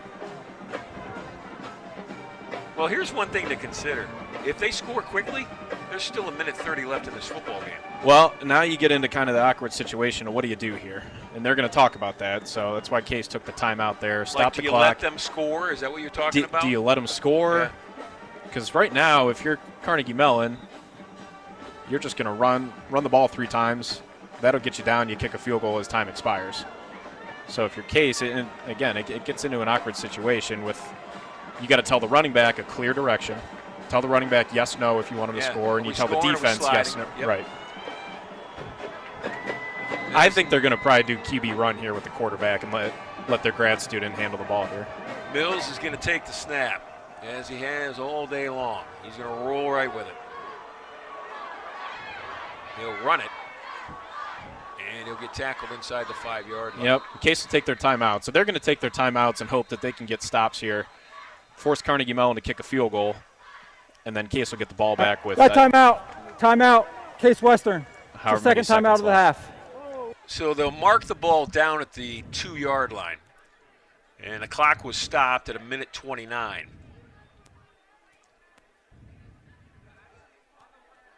The Spartan offense is or at least the skill position players, are meeting right in front of us, just below us in our broadcast booth spot here at DeSanto Field.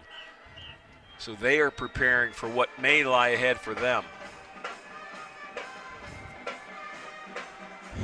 The wide receivers and their quarterback. And we'll see. Based on that last play, it looks like Case is going to play defense and force Carnegie Mellon to go through them, because there is some conventional wisdom to say let them score and then you know, at least know what you have in front of you and you preserve the clock.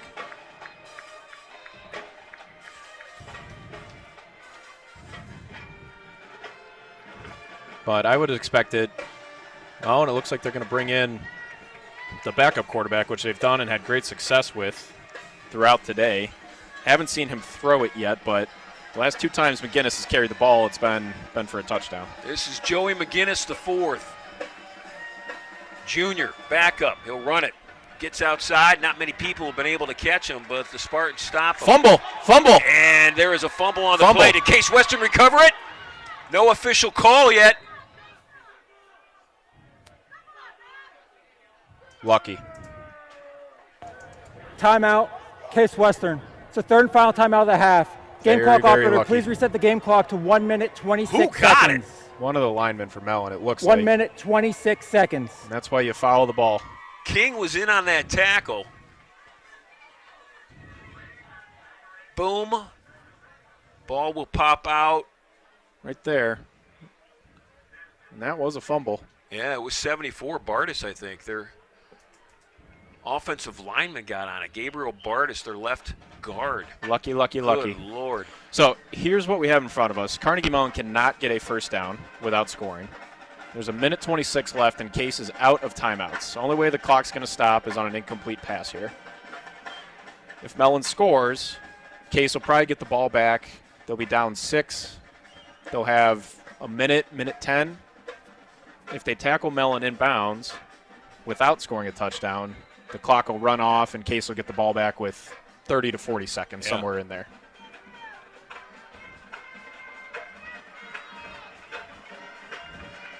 So we'll see. We'll see if Carnegie Mellon's able to make one more play on this drive. Again, they've powered through 4th and 10. They've powered through 3rd and 6. They just powered through a fumble, bounced their way. They're looking for the end zone here to give a little more cushion. Mills back in at quarterback. Vasiliadis will block. Mills will run. Mills will run for a touchdown. They're going to give a touchdown signal at the pylon.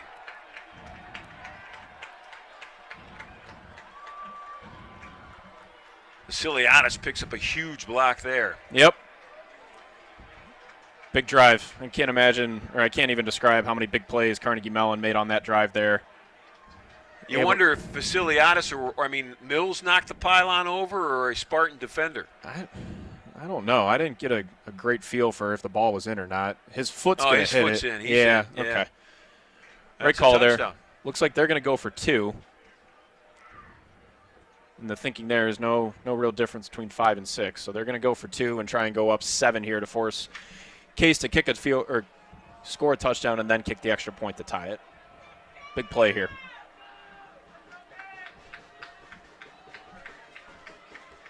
Mills going to run right. Still looking. And it's a 2-point conversion. I can't see who caught it. McCullough. Boy, a couple of big plays by McCullough on that drive. Big throws by Mills. Mills is at the center of all of it. So, minute 21, down 7. At this point with no timeouts, it's going to be really difficult to run the ball and still preserve the clock. Look for this drive to be blitz heavy for Carnegie Mellon. I think they've shown no matter the scenario, they're going to be sending blitzers from all angles at Phillips. Phillips has had the most success when the line's able to give him just a little bit of time, and then he's able to get out on the edge and extend with his legs. So this is going to be full scramble drill, deep vertical passing, and see what Phillips can do. Or maybe Bo Wolf or Jake Kapsick will just run it back for a touchdown. Hey, how about that? That'd be nice, huh? But you're going to have the whole country's going to be watching this because Carnegie Mellon is going to play a big role in the playoff bracket here, win, and we think they're in. loss, and that'll open up a spot for another one of those teams on the bubble.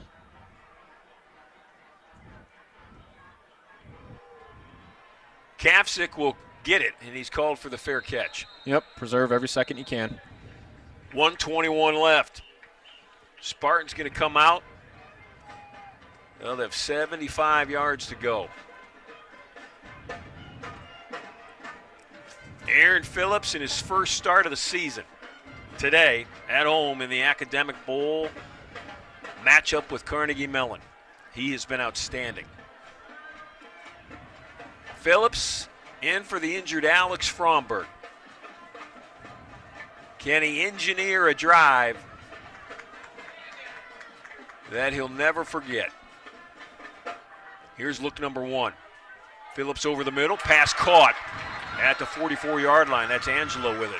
Clock will stop. Great blocking, great protection there. Nobody even coming close to Phillips. Clock will stop while they move the chains. Looks like they're going to run a play opposed to spiking it.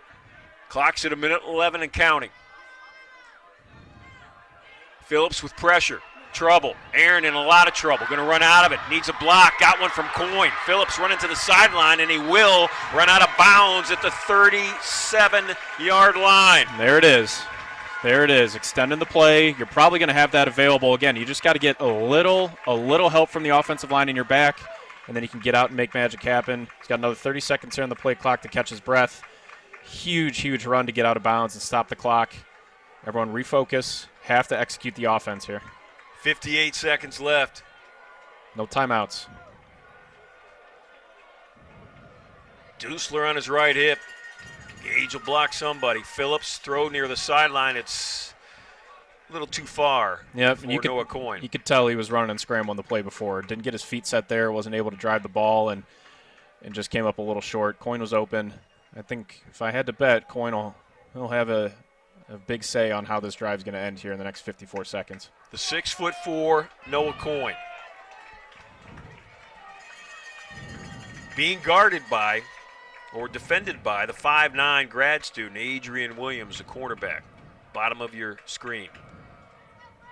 Phillips looking over the middle. Coyne got it at the 30.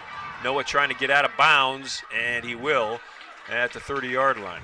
Clock is stopped at 47 seconds. Yep, great job breaking a tackle there, getting out of bounds. Also important, gets them into third and medium. Obviously 4-down territory here. If you're Phillips, cannot take a sack. That'll be killer for you here. Two plays to get 5 yards. Ideally, quick out, get the first down and get out of bounds. But first down is the priority here. Clock will stop on a first down. Tartan's showing pressure. Here it comes. Phillips going to step up. Phillips, deep ball, end zone. Up, caught, no! Drop! I thought Dylan Cave made a great catch, and then it popped out at the end. Adrian Williams, the corner over there, number 20. This is Cave, 13. He'll go up for it. Great play by Williams. He had it. He had two hands on it, and now the ball game's going to come down to one play here. We saw Carnegie Mellon able to execute on the other side. We'll see if Case is able to convert the 4th and 5 and keep the hopes alive. Spartans went for it all on 3rd and 5. Now they need to just get to the 26-yard line. Here comes Carnegie Mellon. They got everybody. They're coming fast. Phillips over the middle. Coyne, ball tipped and defended. And that is it. That will all but end the football game. Great job on defense for Carnegie Mellon. Jackson LaJoy. LaJoy, the senior out of Garland, Texas, made the play of the afternoon. Yep, and they let him play all day. They let the receivers and the DBs go at it, be competitive. It wasn't ticky-tack fouls along the way, and credit to Carnegie Mellon, able to clamp it down there at the end, and we assume we'll be getting out of here with a win. What a thriller.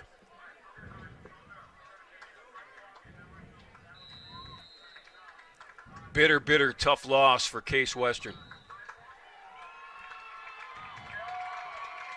And the Tartans answered the call. Spartans gave them everything they wanted and more.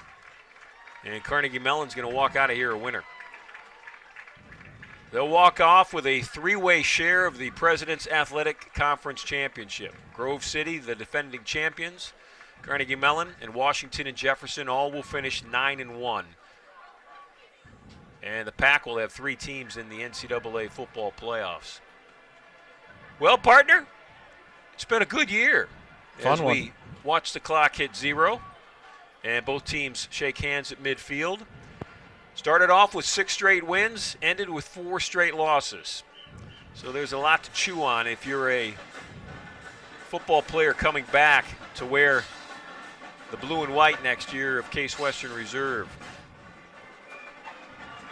Final today, 37-30. Carnegie Mellon knocks off Case Western. I want to thank a lot of folks. I want to thank TJ Shelton, the Director of Athletics here at Case Western Reserve. I want to thank President Kaler for his commitment to athletics.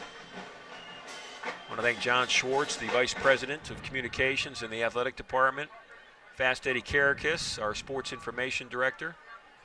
Mike Becker and the crew for their great production work all season long. I'll continue on with them as basketball season is upon us.